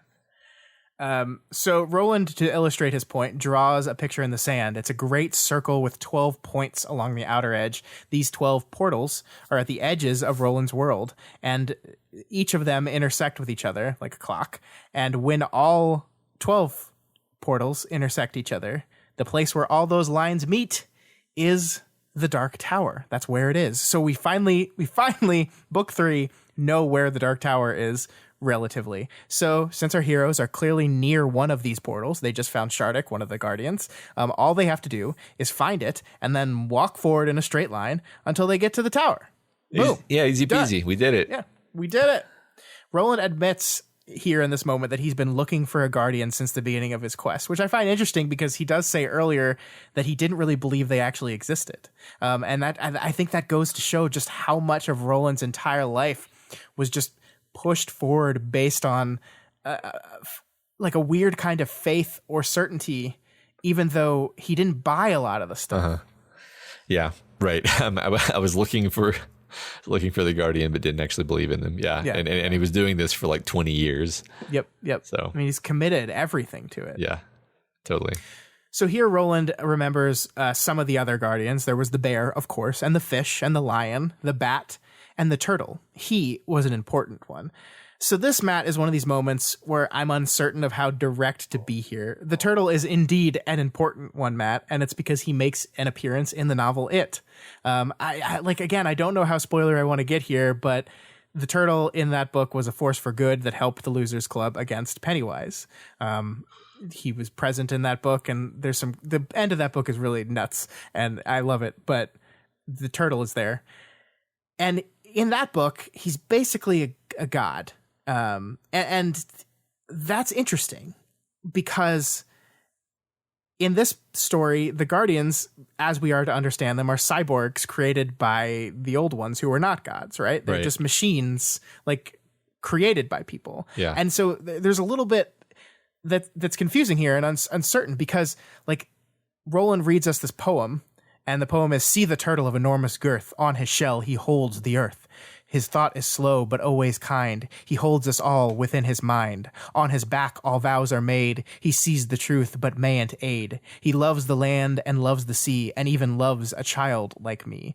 And so this is a godlike poem, right? This is creating the turtle as this all-powerful force. He holds the earth on his shell. He sees all. Like, all vows are made on his back. He sees the truth. He loves us all, but he's not going to act to help us directly. And that seems to come in direct contrast with what we understand of the Guardians now as just created beings. And maybe that's just how myth shapes and distorts things. I don't know. Yeah, I mean, it's, I don't know, man. Like, yeah. I do love this shit. Like, the idea that these, like, Lovecraftian horrors and interdimensional, intertemporal, world-rending madness causing things might be the consequence of some Silicon Valley types getting a little carried away with positrons. That's it's totally my jam. I do think it's funny, like, this poem, because it's describing this, like, all-seeing, all-knowing, all-wise, and yet totally impotent God. Like, like specifically says, like, oh yeah, he's not going to help you. He just he carries the world, but he's not going to do anything. He just carries it. And I mean, that's one of those rather convenient religious, fables. And it makes you wonder, like, well, maybe, yeah, I don't know what direction to run with this, because it could be that there's just, like, some cyborg turtle somewhere, and then it turned into the legend of the god turtle. But part of me wonders if, like, it didn't become the god turtle or something. Like, I don't know. I don't really know, like, how magic, like, is this magic that came from science, or is that a red herring? I don't know. And all I can do at this point is say, I do love this kind of thing, and I can't wait to see how it kind of unfolds. Yeah, and then King is definitely winking towards It here, which is a book that had come out 6 years prior. So there's a very good chance that the readers of this book know of the turtle via that book. And so trying to square these two ideas is confusing and difficult. And sure. And I don't know how much I want to rely on it, though, because, again, I think this book is also written to where that's a reference that would just go over your head had you not read it, or had I not been here, right? And so, like, the book does not rely on that going forward, but it does help construct this image of the world. Yeah. And I mean, just fundamentally, this idea that, like, you've got these gateways and they're guarded by giant robot animals is just it's just wacky, right? It is, yeah. It's like, why would you use a giant robot bear for this task? Why the fuck not, man? And then if so, why not just use 12 giant robot bears? Like why would there be a fish? Why would there be a turtle? Is a turtle going to be a good defender? I don't know. I'm curious. These questions must be answered. I demand satisfaction. All right. Well, maybe we'll find out one day. Okay, I hope so. And then we come to the second part of the questions they have for Roland. They got to the bear first, and now they want to know what's going on with him. And he says very casually that he's going insane. He remembers his time with Jake. He remembers all of the gunslingers we saw with Jake. And yet he remembers an entirely different timeline in which there was no Jake. There are two versions of the story we've been reading existing inside his mind simultaneously. He tells both sides of the story to both Susannah and Eddie. And the crux of this problem seems to be Martin's jawbone. Because in the story we read, Roland took this jawbone specifically to replace the one that he took off the speaking demon in the cellar at the way station. But in the non-Jake version of that story, he didn't get the jawbone from the way station. He got water because Jake wasn't there, so he just got water and left. So it wouldn't make sense for him to get Martin's jawbone to replace the one he didn't have, and yet he has it in his hand right now, and he can't reconcile these things, and it's slowly driving him insane. Yeah, so he did mess up causality. Maybe somewhat. Yeah. I mean, causality seems to have like knitted itself back together with the jawbone somehow, which was essentially a moment where the two timelines clicked back together, but it contained this inconsistency, which really does make no logical sense in one of the timelines, because like the reason for him taking the jawbone makes no sense. Like he should not have the jawbone in this timeline. Yeah. If this is the timeline where Jake is alive. So it's a mystery. I think it's a mystery that will be answered in some way. Yeah, and yet Eddie and Susannah seem to exist on, like they are on the point where the timeline stitched itself back together, but they aren't aware of Jake. Like the specific part where Roland says, "Surely I must have told you about the boy at some point in my mad ravings," and Eddie's like, "Nah. Never him. You mentioned Elaine and Cuthbert and Susan a lot, but no Jake ever." So they exist on the version of this in which Jake wasn't around. Do we know at what point exactly this awareness of the other timeline came in? Did it just happen after he came back from killing Jack Mort? And yes. Okay. Yeah. Okay. So yeah, that's really interesting. I'll have to puzzle through the ramifications of that. Yeah, it's gonna be interesting. We had a lot of weird timey-wimey shit. It's very fitting. We just talked about Primer last week on our other show. Yeah, absolutely. So I want to touch on the concept of the drawers again here, because this is something that comes back in here. This is something I really debated reminding you about last book, Matt, and I chose not to, and I kind of wish I did. But if you recall, in The Gunslinger, the speaking demon told Roland to go slow past the drawers.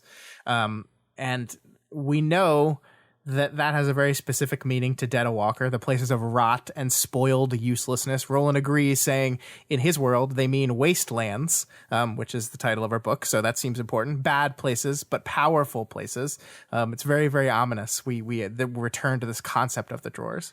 Yeah, I mean, when the book is called The Wastelands, you kind of assume it will be about the characters moving through some kind of wastelands. And King likes to play with words for sure, so maybe like they're not the first thing you think of when you think of wasteland. Maybe they're like lands that are full of waste, or maybe they're land that like takes up the waste of the universe or something like that. I don't know, like like the garbage bin of the multiverse, maybe. Apropos of nothing, I want to mention how wild and jarring it is that there's a demonic train on the cover of this book. Like at this point, I'm just like, all right, hit me, King. I have no idea what that means. I don't know what you're talking about. There's no train on the book. Yeah, right. Yeah, I think it's the things that the books choose to put on their cover is always interesting to me, because if you look at some of the older editions of this book, there's no train on it, and you got to wonder, is that a thing that you should have put on the cover? I guess like one of the earlier ones had I guess it's allowed. I don't know. It's just like when they make these artistic choices, I'm just like, okay, right. So now you're waiting for there to be a train. Cool. Right. Well, that's the thing is like, you're definitely like, if you just see the book, you're like, ooh, demonic train book, right? Like that's right. Literally the thought process. Yeah. Sure. Yeah.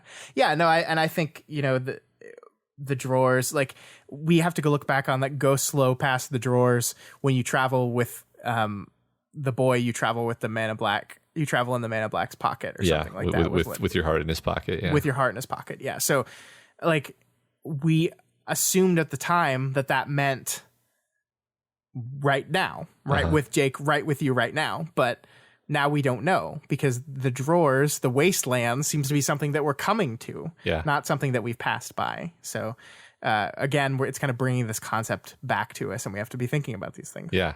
Okay. All right. I will. All right, so in a fit of frustration, and oddly enough, like the book makes it seem like entirely separate from what he wanted or meant to do, Roland just throws Martin's jawbone into the fire. And as it burns, Eddie finally gets a chance to show his secret power. Yeah. He sees a shape in the flames. He sees a key and then a rose. And I love first the key, then the rose. Behold the opening of the way to the tower. And he quickly like draws in the sand the shape of the key he saw. Uh-huh. Yeah, this revelation to Eddie really takes on this like moving mystical tone. It's very powerful stuff here.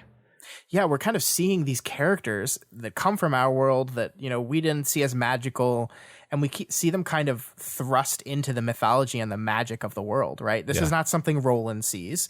Susannah doesn't see it either. It's just Eddie. He sees this thing and he's drawn to it in this really powerful, forceful way. Yeah. I love that the audiobook reader consistently does the Eddie inner voice in Eddie's voice, basically. In his like Brooklyn accent. In his Brooklyn accent. And so here it's like behold the opening of the way to the tower. You know, it's which is sort of jarring but also kind of awesome. Because it's not the way that Eddie would normally talk, but that makes it hit harder, I think.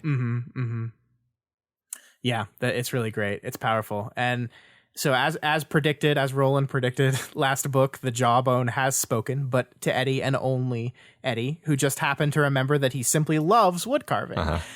It is really interesting, Matt, that Eddie does choose to withhold this information from the rest of the group. Doesn't even tell Susannah his love. Is that ominous to you at all? Like what I'm curious here is like, this is Martin's jawbone. It's the bad guy's jawbone. He throws it in the fire. He sees this image, this key, and then this rose, this path to the tower. Is this like bad sounding? I mean, yeah, super duper ominous. I mean, I can't really think of a way that this turns out well. Like, how often in fiction is keeping an important mystical secret from your mentor and lover the right choice? I mean, I don't know. Prove me wrong, King. But yeah, that definitely made me worry. Like made me think like, like this is important information, and now Eddie is going to keep it a secret in a way that hurts the group. Yeah. And then, of course, I think we build on that ominousness by the dream that Eddie has that night, right? Yeah. Because that night, Eddie dreams of New York City. He's walking along 2nd Avenue with a book in his hand. He looks down at the book and was utterly unsurprised to find it was You Can't Go Home Again by Thomas Wolfe. Stamped into the dark red cover were 3 shapes: key, rose, and door. He stopped for a moment, flipped the book open, and read the first line. The man in black fled across the desert, Wolfe had written, and the gunslinger followed. Oh man, it's starting to get meta here, Matt. This is a great moment. I think I definitely like smiled and or had chills at this point. Yeah, it's really great. Little aside, the title "You Can't Go Home Again" refers in that book to how time passes. So even if you go home, it's not really the same place. Which makes sense because Roland's world is Eddie's future. But yeah, we're getting real meta. At this point, I'm not sure what to do with this other than, you know, have chills and be happy and wait for more stuff to happen. Yeah, I mean, you're right, because like it's like the book has just had a character read the words that started the series. Yeah. What do you do with that? Like, what does that mean? How do you process that information? And it offers nothing to you. Right. And I mean, it exists in a dream, and we always like dreams have cheat codes to them. Like you can do things in dreams you can't do in the rest of the story proper. And so like it's allowed to be kind of a little bit here, but yeah, you don't really know what to do with that information yet. So you just kind of pocket it and say, okay, we'll see what this goes later. Yeah, absolutely. So Eddie then finds Tom and Jerry's Artistic Deli, which is just great, and unlocks the door with a key, the same key that was on the book, the same key that he saw in the fire, and he finds himself in a field of roses. And at the center of that field, for the first time, Matt, we see it. Standing at the horizon was the dark tower. It was a pillar of dumb stones rising so high into the sky that he could barely discern its tip. Its base, surrounded by red, shouting roses, was formidable, titanic with weight and size. Yet the tower became oddly graceful as it rose and tapered, the stone of which had been it had been made was not black, as he had imagined it would be, but soot-colored. Narrow, slitted windows marched about it in a rising spiral. Below the windows ran an almost endless flight of stone stairs, circling up and up. The tower was a dark gray exclamation point planted in the earth and rising above the field of blood-red roses. The sky arched above it was blue, but filled with puffy white clouds like sailing ships. They flowed above and around the top of the dark tower in an endless stream. Whew. So that's our tower. That's our beautiful, powerful, wonderful writing to describe this all-important thing. Yeah, I mean, it really does justice to how long we've been waiting for this moment, I think. He takes his time with the description, right? Yeah.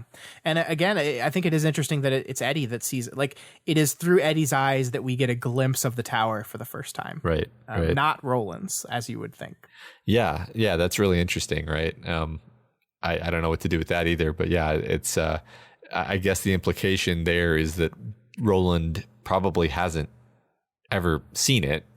Yeah. I mean, that's a good question. Has he? Like, he's not obviously not seen the physical tower, but has Roland had a dream like this one, in which in that dream he is there? I mean, we've talked about how he dreams of the tower. Yeah. But has it been as real feeling and present as it is in this dream for Eddie? I feel like that's a good question, because Eddie does seem to be catching his own case of tower madness, and maybe this is sort of how it happened for Roland. Yeah, yeah.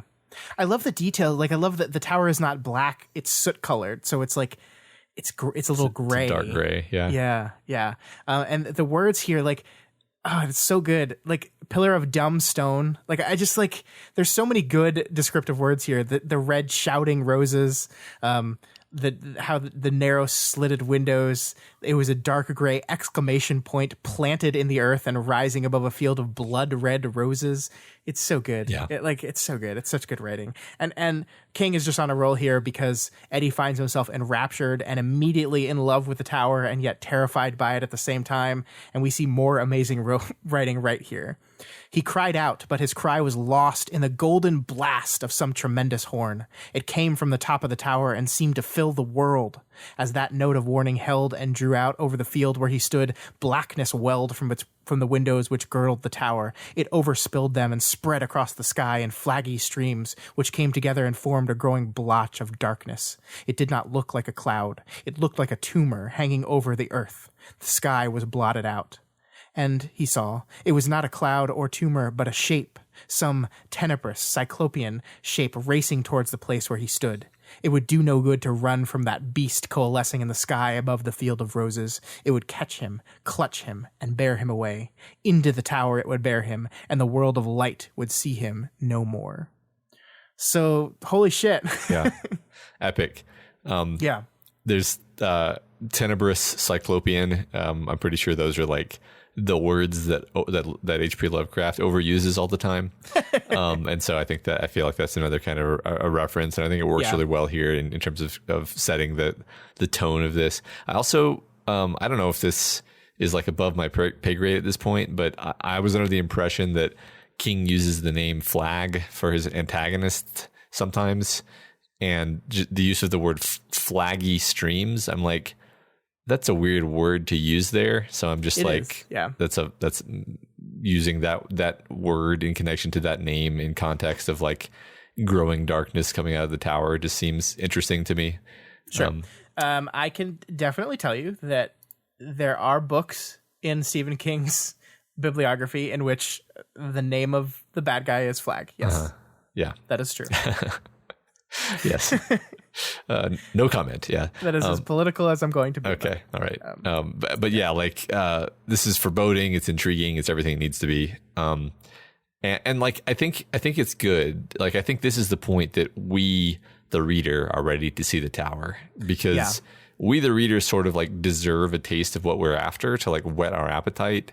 I mean, so does Eddie, because he's the one going on this journey. This is his Grail quest. He needs to have some sense of what he's after, and it needs to be persuasive so that we kind of buy him wanting to go after it. But I think like setting Eddie the character aside, we have been so curious for so long, for 2 whole books, that it feels right that at this point King is being like, all right, okay, this is what it is. Yeah.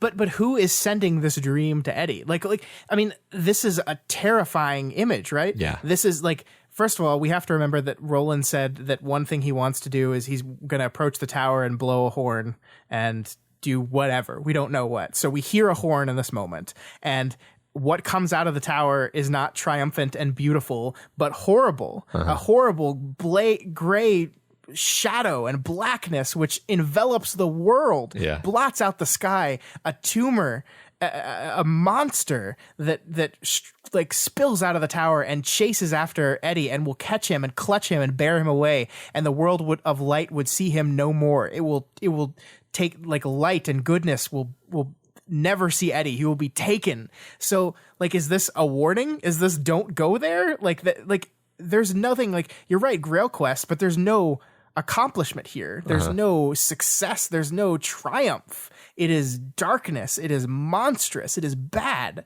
And this is where they're going. Right. Doesn't he, like, not really remember the dream, though? Kind of. Yeah. Right. Which seems bad. Oh, well, I think he wants to see it again. He remembers parts of it. Because he's like really enraptured by this vision and, like, dreams, hoping he'll dream that dream again. Because he gets interrupted when he's about to walk through the door again the following night. Right. So I think he doesn't remember all of the details, but he definitely remembers seeing the tower. I think. Right. Yeah. So it's great. Yeah. I think it's I think this is, like, a good place to put this structurally. Mm-hmm. I agree. We need to see this thing. Yeah. It's been 3 books. Let's see it. Yeah. They wake up to Shardik's incredibly loud shutdown announcements, informing them that there's no danger by screaming it. And that there will be a reward for the return of the parts of the Guardian after it shuts down. The group, deciding they can't get any more sleep, heads out to find the Guardians dead and presumably the portal from which their journey will begin. On the way, after teaching Roland what the Wizard of Oz is, he finally comes clean about what he thinks is happening inside his mind. And this is where I think the part where we, the reader, are probably a little bit ahead of our characters at this point, because we learn that it was indeed Jack Mort that pushed Jake in front of the car. He was wearing priest robes that day, and he pushed him, and Jake simply confused the two because they look so similar. And this is, like, we don't know this for a fact, but Roland is kind of putting these things together, and it makes a lot of sense. And by taking Jack Mort out of the picture, Roland has made it so Jake never died, which means he never came to Roland's world, which means Roland didn't sacrifice him for the tower, which is why this paradox is happening. So, Matt, holy shit. Yeah. Were you expecting this at all? I mean, I wasn't expecting this, but I do want to claim credit for pointing out that we didn't actually see Walter O'Dim in Jake's recollection, and thus we had no actual evidence that he was the pusher. Yeah. And I really did want it to be the case that Roland had actually reversed his choice to sacrifice Jake, even if he did do so sort of automatically and unwittingly. Right. But a gunslinger acts from his heart, right? I mean, he would never shirk responsibility for having done this. So I mean, this is just as much of a Roland, just as much Roland's choice as the original choice was. I agree. And we have to figure out what it means, because obviously these two things cannot continue to exist in his mind at the same time. So this is the problem they have to figure out how to solve. Yeah. So speaking of, Eddie being surprisingly well read, he is the one he's like the Wizard of Oz is actually a bunch of books. It goes well beyond that one movie that everybody's seen. Which, I mean, I haven't actually read any of the Wizard of Oz books, so I have not either. Eddie's more well read than I am. He is, and it's a fun little reference. I mean, it's one of those things that we use to see, like, oh, Roland doesn't know about this thing, so this is a thing that doesn't exist in Roland's world. This is not a Hey Jude of Roland's world. Yeah. It's cool. So this is actually, Matt, this is one of the things that there are these moments that I really debate reminding you about things, and I'm never sure what to do and what not. And this is one I'm kind of glad I didn't, because The Wastelands, we have to remember, the name of this book is also a poem by T.S. Eliot, and that is the poem from which Stephen King took the idea of the Phoenician Sailor tarot card, which was representative of Jake. So I think just by naming the book this, King is kind of hinting at the fact that at least part of this book is going to center around the drowned sailor and Jake. And so we get the this is the part where the book introduces the idea, like, if Roland feels like he's being driven insane by these opposing memories, what do we think's happening to the Jake that's still alive in New York City? Yeah, that line where Roland kind of presents that to us feels like, okay, the book is telling us what one of the major conflicts is going to be, or one of the major concepts. Assuming Jake gets both sets of memories the way Roland does, which I think is what the book is inviting us to assume. And also the feeling of drowning just kind of makes this all very ominous. Yeah. And King reminds us here that one of the things he did for Jake right after he met him was allow him to forget the memory of his death, because who would want to remember that? Right. Well, now we have a living person who possibly is going to feel the memory of their death. Yeah. Not just remember it, but feel it. And Roland's not there to make him forget it. So hooray. Yeah, I have no idea what direction this is going, but I'm super into it. So Matt, let's talk about Ka-tet, because this is the part of the book where that is introduced to us, because we actually are told here that Roland was both right and wrong. He was right in that this was not the day that the pusher was going to push Jake. He was right about that. He felt like this was not the right day, that the day had not come yet, but it was coming soon. And he was right about that, because he basically says that Ka-tet would have stepped in and prevented that from happening. Maybe someone would have sneezed, like the bear. Maybe a cop would have stopped Jack Mort in his trail. That Jack Mort was definitely going to be the one that ended up pushing Jake, but it would not have been that day. And so we have Ka-tet defined here. And this is a word I think you've probably heard mentioned before, like extra textually. Right. Like other podcasts having the same name, for example. Right. But this is the first time it's actually been said in this book. And we have this, we talked about way back in Gunslinger, how King never really defined what Ka was. He just kind of introduced the concept, and he defined it to Eddie a little bit in the last book. And then here, I think we get the most clear/unclear definition. Yeah. Ka, the word you think of as destiny, Eddie, although the actual meaning is much more complex and hard to define, as is almost always the case with words of the high speech. And tet, which means a group of people with the same interest and goals. We three are a tet, for instance. Ka-tet is the place where many lives are joined by fate. And so that is what they are. They are a Ka-tet. And that is why fate would not have allowed Jack Mort to push Jake that day, because it was not the right day. Yeah. I had some inkling that this trio was the Ka-tet. Like the universe seems to have gone out of its way to bring these people together. It has some purpose for them. The door is clearly, we don't understand what the doors are, where the doors came from. Like what is that? I also like how King is like, look, Ka isn't just destiny. It's way more complex. No, I'm not going to explain further. Yeah. It's a lot of fun. Yeah. I like it. I like the nebulous concept of it. I like how King uses it here, and I love the inventive language. Like, he's not Tolkien in the way he invents language, but he does have his own words and his own meanings here. I like it. Right. It's fun because where Tolkien played with language, he basically was creating words for things that just translated. Like Madelon means friend. That's all it means. But Ka means this thing that we don't have a word for, and it's frustrating, and so does Ka-tet for that matter. So yeah, it's I like this. It's creative, and it's like a puzzle. Yeah. So as they approach Sharduk's lair, Susannah gives Eddie his gun, and the two of them go off without her. We realize quickly that Roland sees this as another teaching lesson, and he's going to give Eddie the lesson that Susannah got on her own at the beginning of the book. They approach the lair of Sharduk and find a bunch of robot animals, all with their own thinking caps. Things were moving in the dirt, the things making the squealing, chittering noises. 5 of them. Small metal devices, the largest about the size of a collie pup. They were robots, Eddie realized, or something like robots. They were similar to each other and to the bear they had undoubtedly served, only one way. Atop each of them, a tiny radar dish turned rapidly. Cool. Little creepy animal robots. Yeah, those are there now. Yeah, the thing that stands out about this bit is actually the description. It just kind of describes them in a way that makes them unpleasant in a vague but arresting way. Yeah. Like, well, I mean, like, there's nothing cool or beautiful about them. Yeah. Like, first of all, they're run down and barely working. But yeah, they all seem fierce and animalistic and wild and dangerous. And like, yeah, like that's the thing is at first Eddie feels bad about having to do this. And then he kind of like looks at them and then he's like, oh, they're actually kind of creepy. And maybe this is a good idea. Yeah, I think he calls them like shooting puppies when Roland tells him to take them out. Right. And then he quickly realizes that, no, not quite. Yeah, yeah. Yeah. So speaking of which, Roland does order Eddie to take out the little ones, and we get our third beat of the Gunslingers creed in this chapter, this time with Eddie reciting the words. Once again, they seem to work like an almost magic, calming Eddie, steadying him, and draping him in the coldness that Eddie compares to a deadly drug. He compares it to heroin.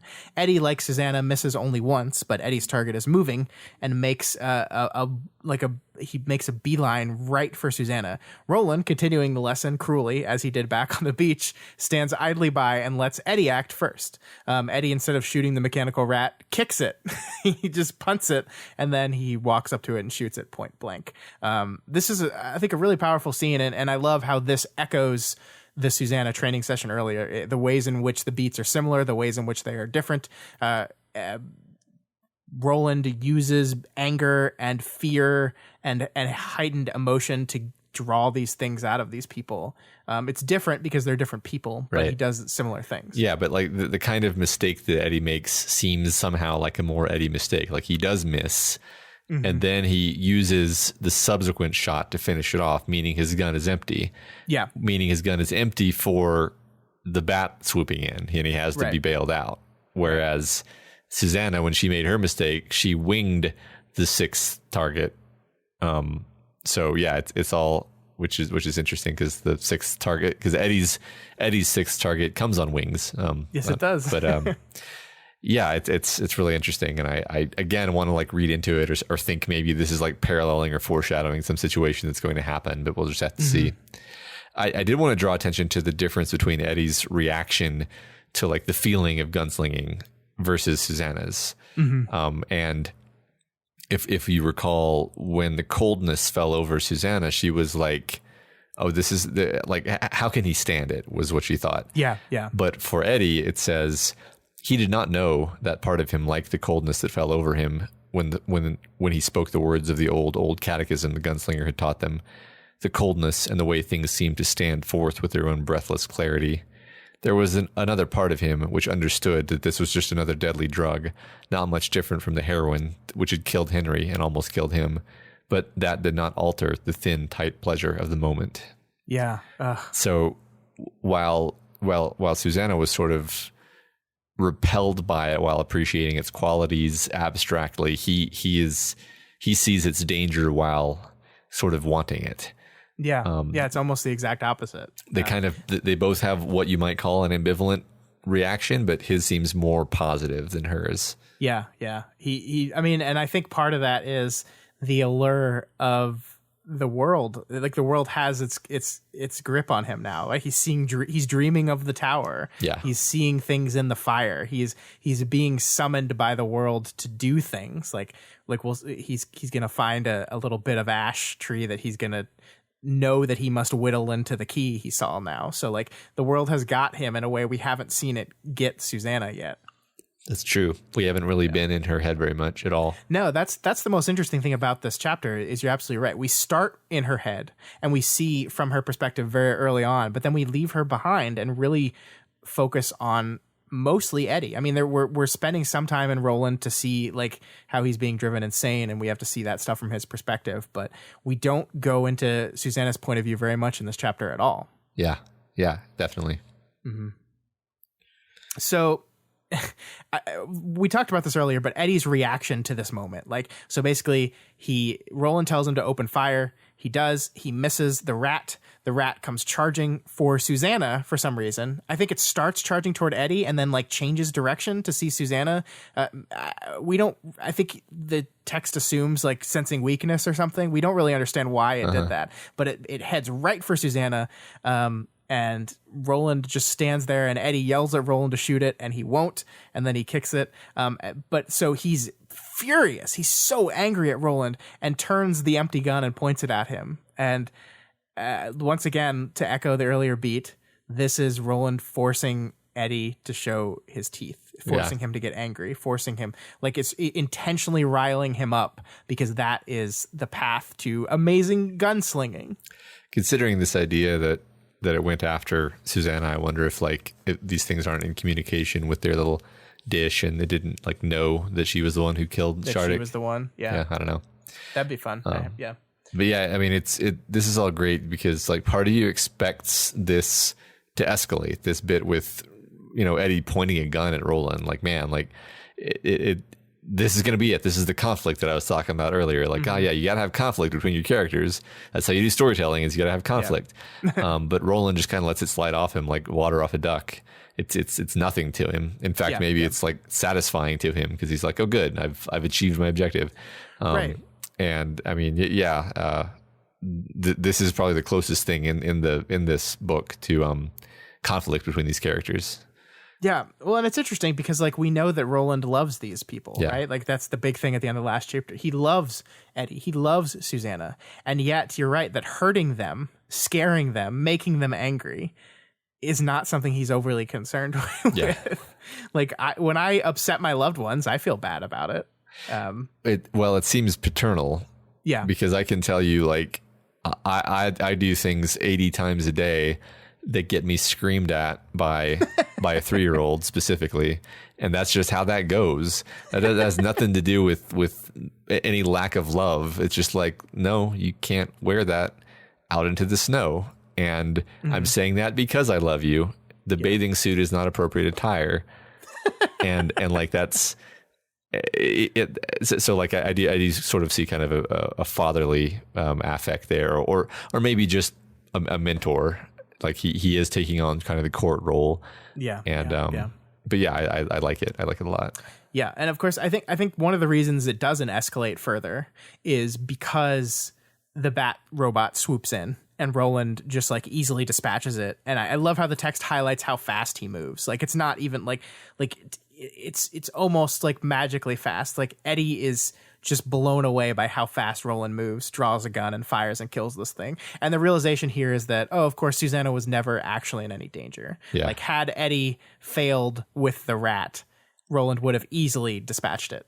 Yeah. But he's doing exactly like he did back on the beach when he watched the two of them fight, where he waited until the moment he really needed to step in before doing anything. Yeah. Because that's part of his training. He's in control. And that's kind of what manages to calm down Eddie, that he realizes that, of course, he would never put Susannah in danger willingly. Of course, he's going to put her in danger just on the quest, right? Because that's what it's going to do. Right. But yeah.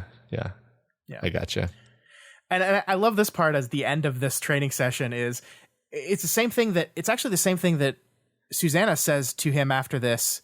What if I told you I don't want to be a gunslinger, Roland, oh buddy? Susannah says the same thing to him. And his response to Eddie here is, I'd say that what you want doesn't much matter. Right. But he seems to be like, the way I read it is he's saying it in like a not really paying attention voice, because that's kind of how it's described. Yeah, he's looking at the metal kiosk which stood against the rock wall and seemed to have lost interest in the conversation. Eddie had seen this before. When the conversation turned to questions of should be, could be, or ought to be, Roland almost always lost interest. It's so great because like you said, like it feels like it could have turned into an argument. Yeah. And then Roland's just like, don't care. And I think the reason it works, I think, is as much as Roland is indifferent to it because he knows that neither Eddie nor he has a choice in whether Eddie's going to be a gunslinger or not. I think Eddie recognizes the truth in that too. Like he's experienced a lot of crazy shit along his journey so far, and he's starting to realize how much of it is actually out of his hands. What he wants doesn't figure into this whole thing at all, and it might never. Yeah, right. Yeah, Eddie basically is like, yeah, well, I guess so. Yeah. Good point. Yeah. Mm-hmm. And he does say here that Roland's disease is catching. His tower disease is catching. Yeah. The cold, violent fury he feels when he's using the gun is addictive.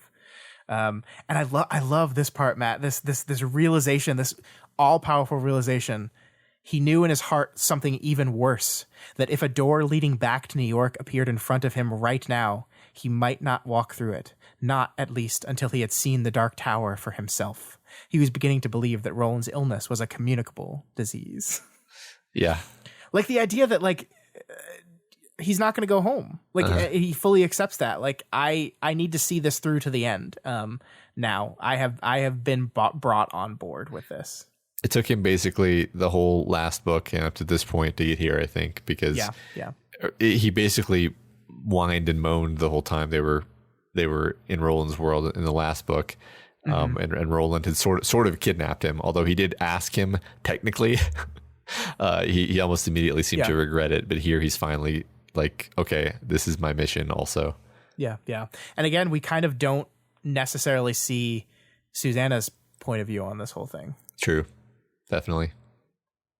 So curious to see what, like, because she doesn't seem at all to be bought in on the tower at all. Like zero evidence that she cares about any of this. Like I honestly, I don't know why Susannah is here. Like she still is pretty mysterious to me.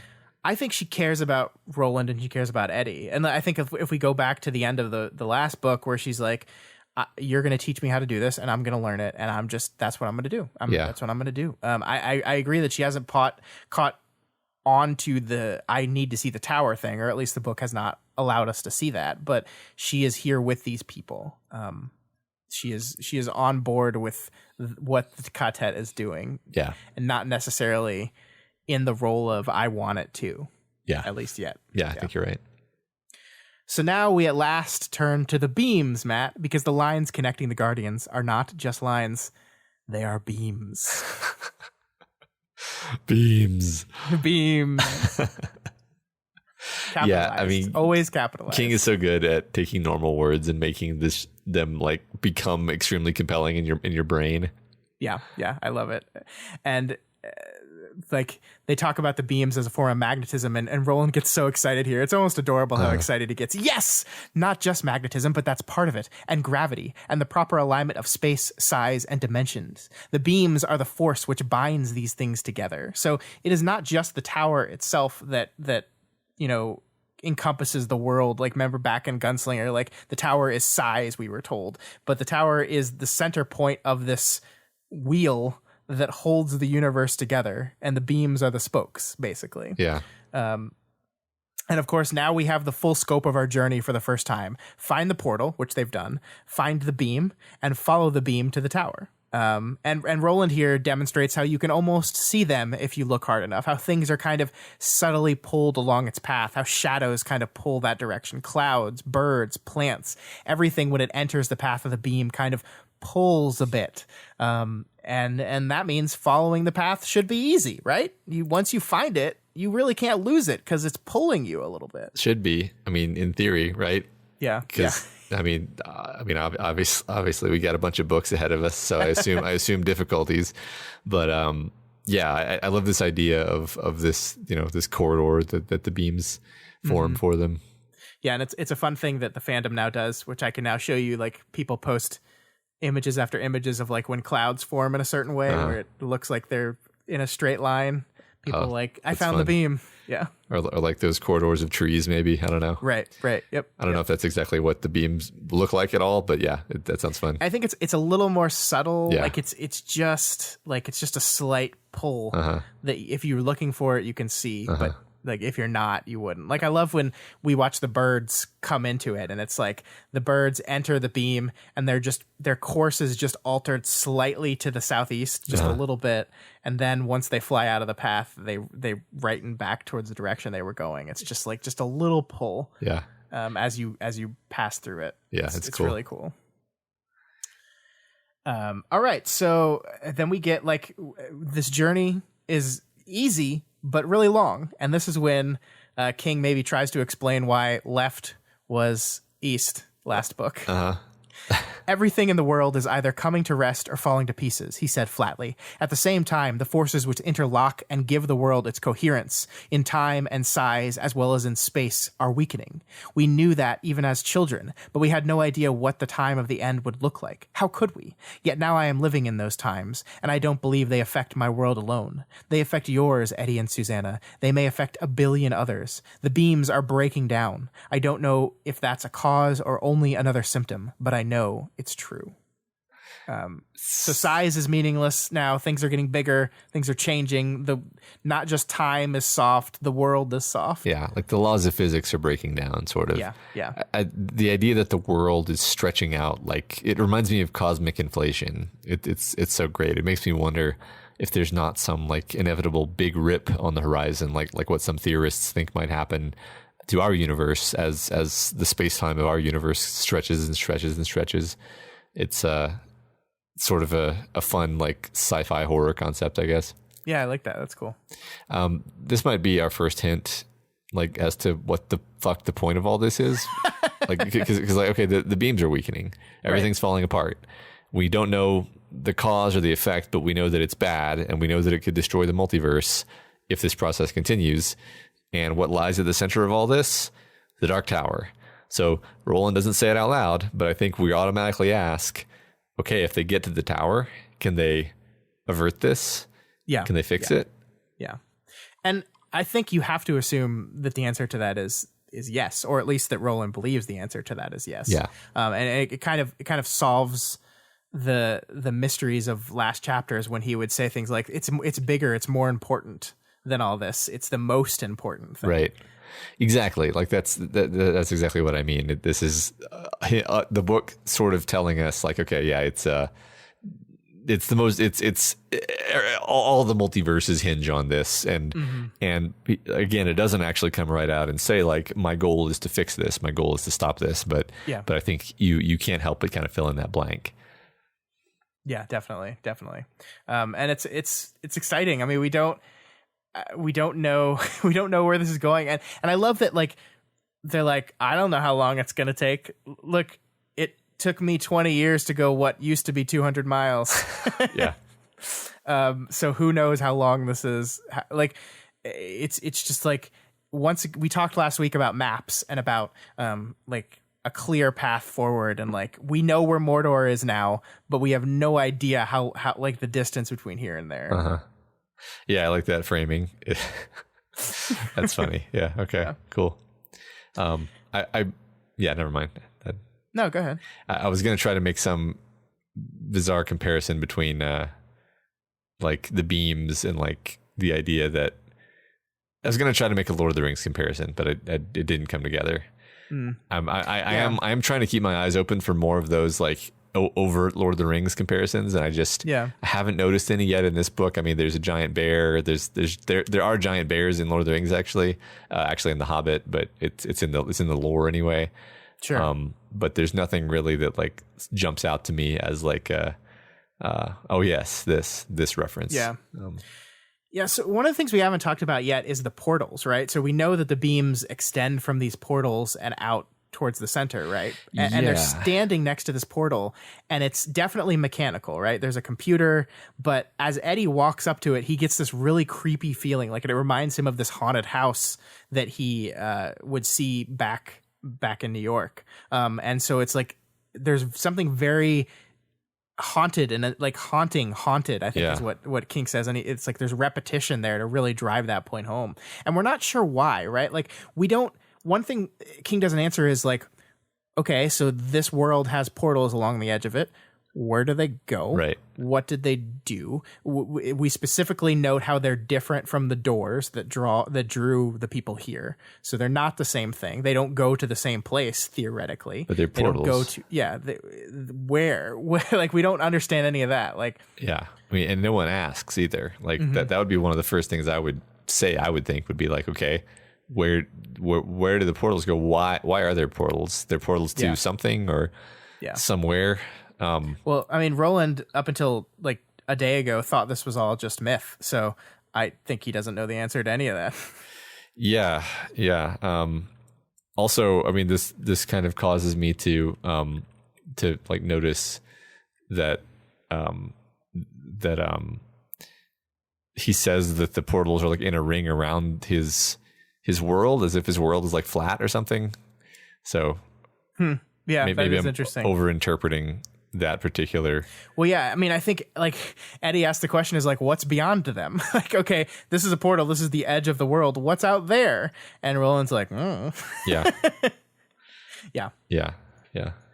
Yeah, I mean, this world that Roland comes from is a mysterious one. Yeah, to be sure. Definitely. I just wanted to make sure we brought up those portals and how creepy and unsettling they were. Yeah, like Eddie starts saying things that don't make sense. Yeah, and Roland gets freaked out, and there's not really a discussion about it. They don't have the conversation like, man, what was that? They're just like they just move on from it. Yeah, it's like, let's just not camp here. Right. Yeah. I like that. All right, so they head out though. They head out to prepare along the path of the bean, and the big thing here is Roland gives up his gun and his knife to Eddie. We started this book, Roland, like the guns were the most precious thing in the world to him, and as he met his new companions, like the idea of him giving him up seemed like, oh my God, I can't believe I'm doing this for the first time. And now he's just willingly doing it. He's just giving his weapons up to Eddie, because he's recognizing he's no longer mentally healthy enough to be trusted with these weapons. And it's just this huge moment for the character. Yeah. I mean, one thing that's really surprised me is that Roland is a character who has actually grown a lot in this 2.1 books that we've been with him so far. Because, I mean, the Roland, like, fresh from blowing away Tull would never have trusted anyone like this, nor would the Roland who had just let Jake fall and palavered with the Man in Black. I think it took that last whole book of getting to know and love these people and softening and getting a sense of his own physical and mental frailty and vulnerability and weakness to get to a point where you could do this. Yeah, I mean, again, there is a reason why these people are with Roland. There's a reason why they are here. And while they are so much like Roland's old Ka-tet, they are also different. They're still different people. And maybe these people have a way to change Roland in a way that the last group failed to. We don't know. But interesting thoughts, yeah. Okay, cool. Roland also makes a joke. Yeah. The craziest thing I've ever seen. He makes a joke. This is ridiculous, Eddie shouted. Life is ridiculous. Yeah, put it on a postcard and send it to fucking Reader's Digest. Eddie jammed the knife into his belt and looked defiantly at Roland. Now can we go? There is one more thing, Roland said. Weepin', creepin', Jesus. The smile touched Roland's mouth again. Just joking, he said. Oh, yeah. That was so good. It was. And I love it so much. Yeah, I love it a lot. I mean, this is one of those really subtle things that just floors me with how genius it really is, because it just indicates how King has clearly dialed in complete and total emotional control of his readers. Like he's got us dialed in so precisely to these characters that he can just like set up a situation like this and then reliably trigger this complicated feeling of like melancholic relief and humor. Like we feel that it's a positive sign that our character is growing and changing, but and hopefully that for the better, but like also the reason he's changing is that he thinks he's going crazy. So there's a note of melancholy to it. Like it's this beautiful complex feeling that you get when you're not just like, haha, joke. Like it really hits you in a complicated way. And I just love it. I agree because like, it's this moment. This character has gone through so much in the last two books, right? Like in book 2, he was basically for most of its pages completely like physically taken out of the equation. Like he's just a wreck, and he finally builds his strength. He finally getting up. He's learned to love these people. He's learned to support them, and he's becoming the mentor to them, and he's seeing them grow and succeed and learn and survive. And he's changing them, and he's being changed by them. And there's something great with that. And there is this thing behind it of, oh, but he's going insane. Oh, but like this thing that happens to him, if not abated, will kill him. Or drive him so mad that he just is non-functional anymore. Yeah. So much so to the point where he's now freely giving up his weapons because he's so worried about his capacity to be able to separate good from bad, right from wrong, friends from enemies. Yeah. And yeah, it's you're definitely like happy for him, but at the same time terrified for him. And I mean, once again, like we're seeing how King has taken this guy whose great climactic act was to let a child die, and complicating him and making us pity him and empathize with him and understand him. Yeah. Yeah. Which, I mean, I think that I don't think you would have invited me on this journey with you if there wasn't going to be something that made me feel like the decision to let Jake fall was earned at some point. Mm-hmm. I'm actually a bit surprised at how quickly I have been like brought on to the understanding that like, yes, this character is complicated and interesting enough that I feel like whatever else happens with him, I'm already completely on board with his journey and sure. and fascinated by it, and think he's a fantastic fictional creation and concept, and I love the guy. Yeah, and I mean we're seeing like the thing that to me, the thing with writing, if you're gonna make a character do something that you want to be understood as bad, and you still want to love the character, you got to punish them for it. The book has to have consequences for the thing that they've done, or else you're just going to be like, not only did this guy do this terrible thing, but he's gotten away with it. Right. And Roland has not gotten away with this at all. Not only has he been physically knocked out, now he's being mentally tortured by it. I mean, it seems like the first part of this book, part of the conflict is going to be finding a way to solve Roland's problem. And as it hints, solve Jake's problem. That solving Jake's problem is the path to solving Roland's problem, because the book and Roland keep focusing on this idea of however bad I'm doing, imagine how bad he's doing. And it's like, it's almost a chance for redemption in this regard. Like he's already undone the first death.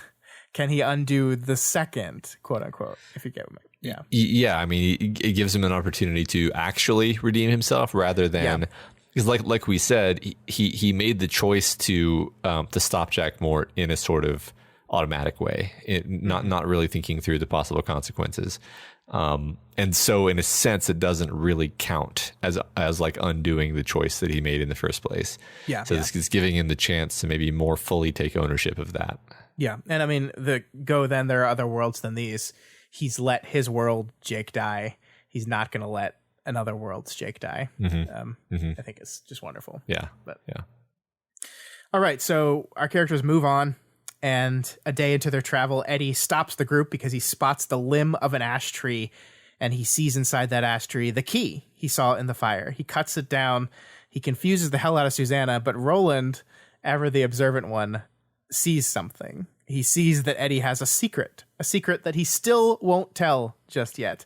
And Roland is like, could the secret be the solution to the heart of my problem? And Eddie's like, I hope so, man, but I don't know. It is interesting. Like, I can't see just logically the reason to still keep it secret at this point.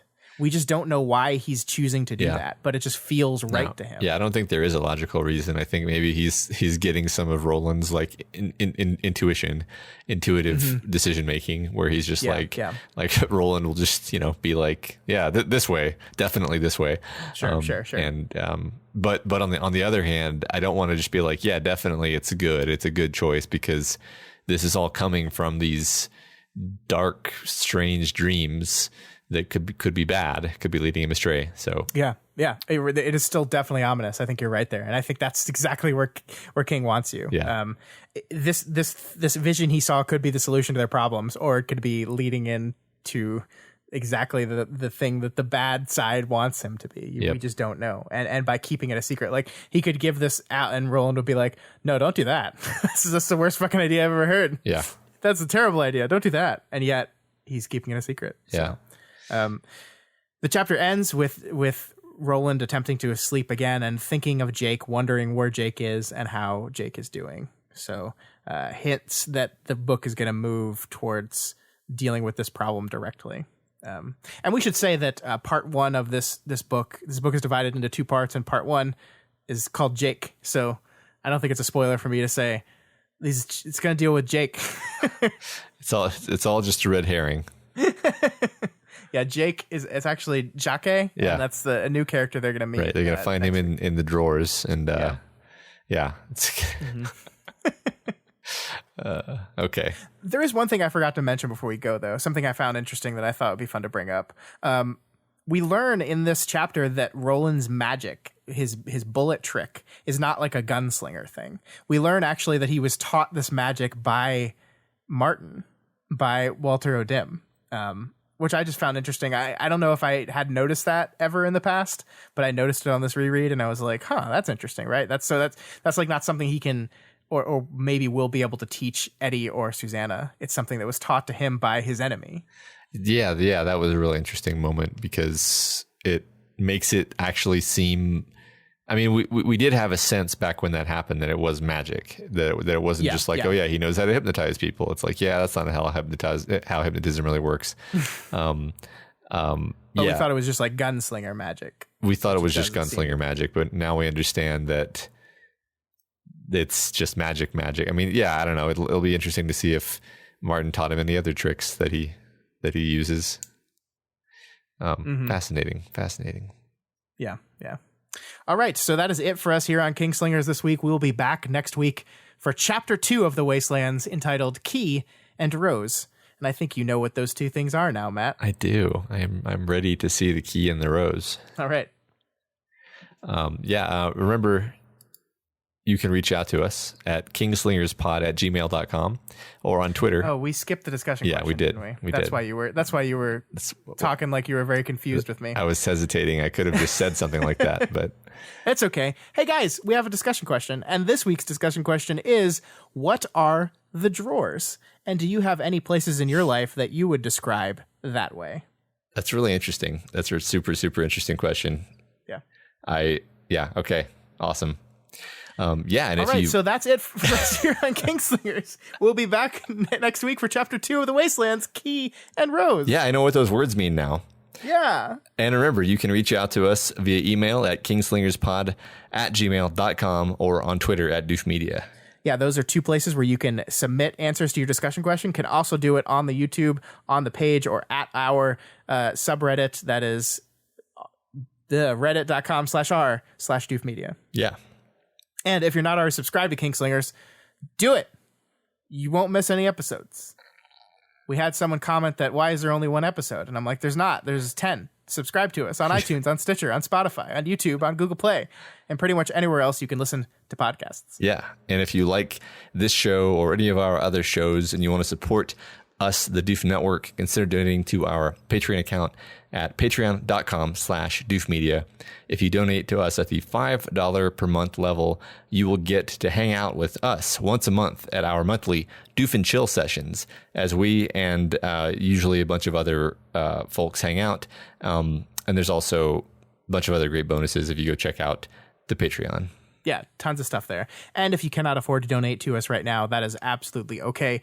You can help us out by sharing this podcast with all the constant readers out there. There are dozens of us. Dozens. No, there are thousands, hundreds of thousands, possibly. So just share it with, if you're part of a Stephen King community, we'd love if you shared it with them. And of course, you can help us out by leaving a rating and a review. Thank you guys so much. The review numbers have been going up, and they've been continually kind, and we really do appreciate them. It really does help. This week's Spotlight review comes from 77 Pixie, who gives us 5 stars and says, "To the Dark Tower come. Insightful analytical conversation from a new reader and a pro on the best story King has ever written. Enjoyable listen." Ooh, I don't know if I'd say the best. That's tough. I love the Dark Tower so much, but I love so many of the other books so much. And I read the word pro describing me out loud, and I got very uncomfortable. But thank you so much, 77 Pixie. You know, if there's such a thing as a pro Stephen King reader, I don't know. You need to brag more about how many like you've read like everything. Just about, yeah. Yeah. So I think there's like one book of his I haven't read. If we're gonna use that word, I think it applies to you. Yeah, I've read a lot, and I've read about a lot. Yeah. I like him. He's a good dude, and he writes good books. I'm growing fond of him. All right, guys, we will see you back here this time next week for Chapter 2, Key and Rose. long days, and pleasant nights. And may you have twice the number.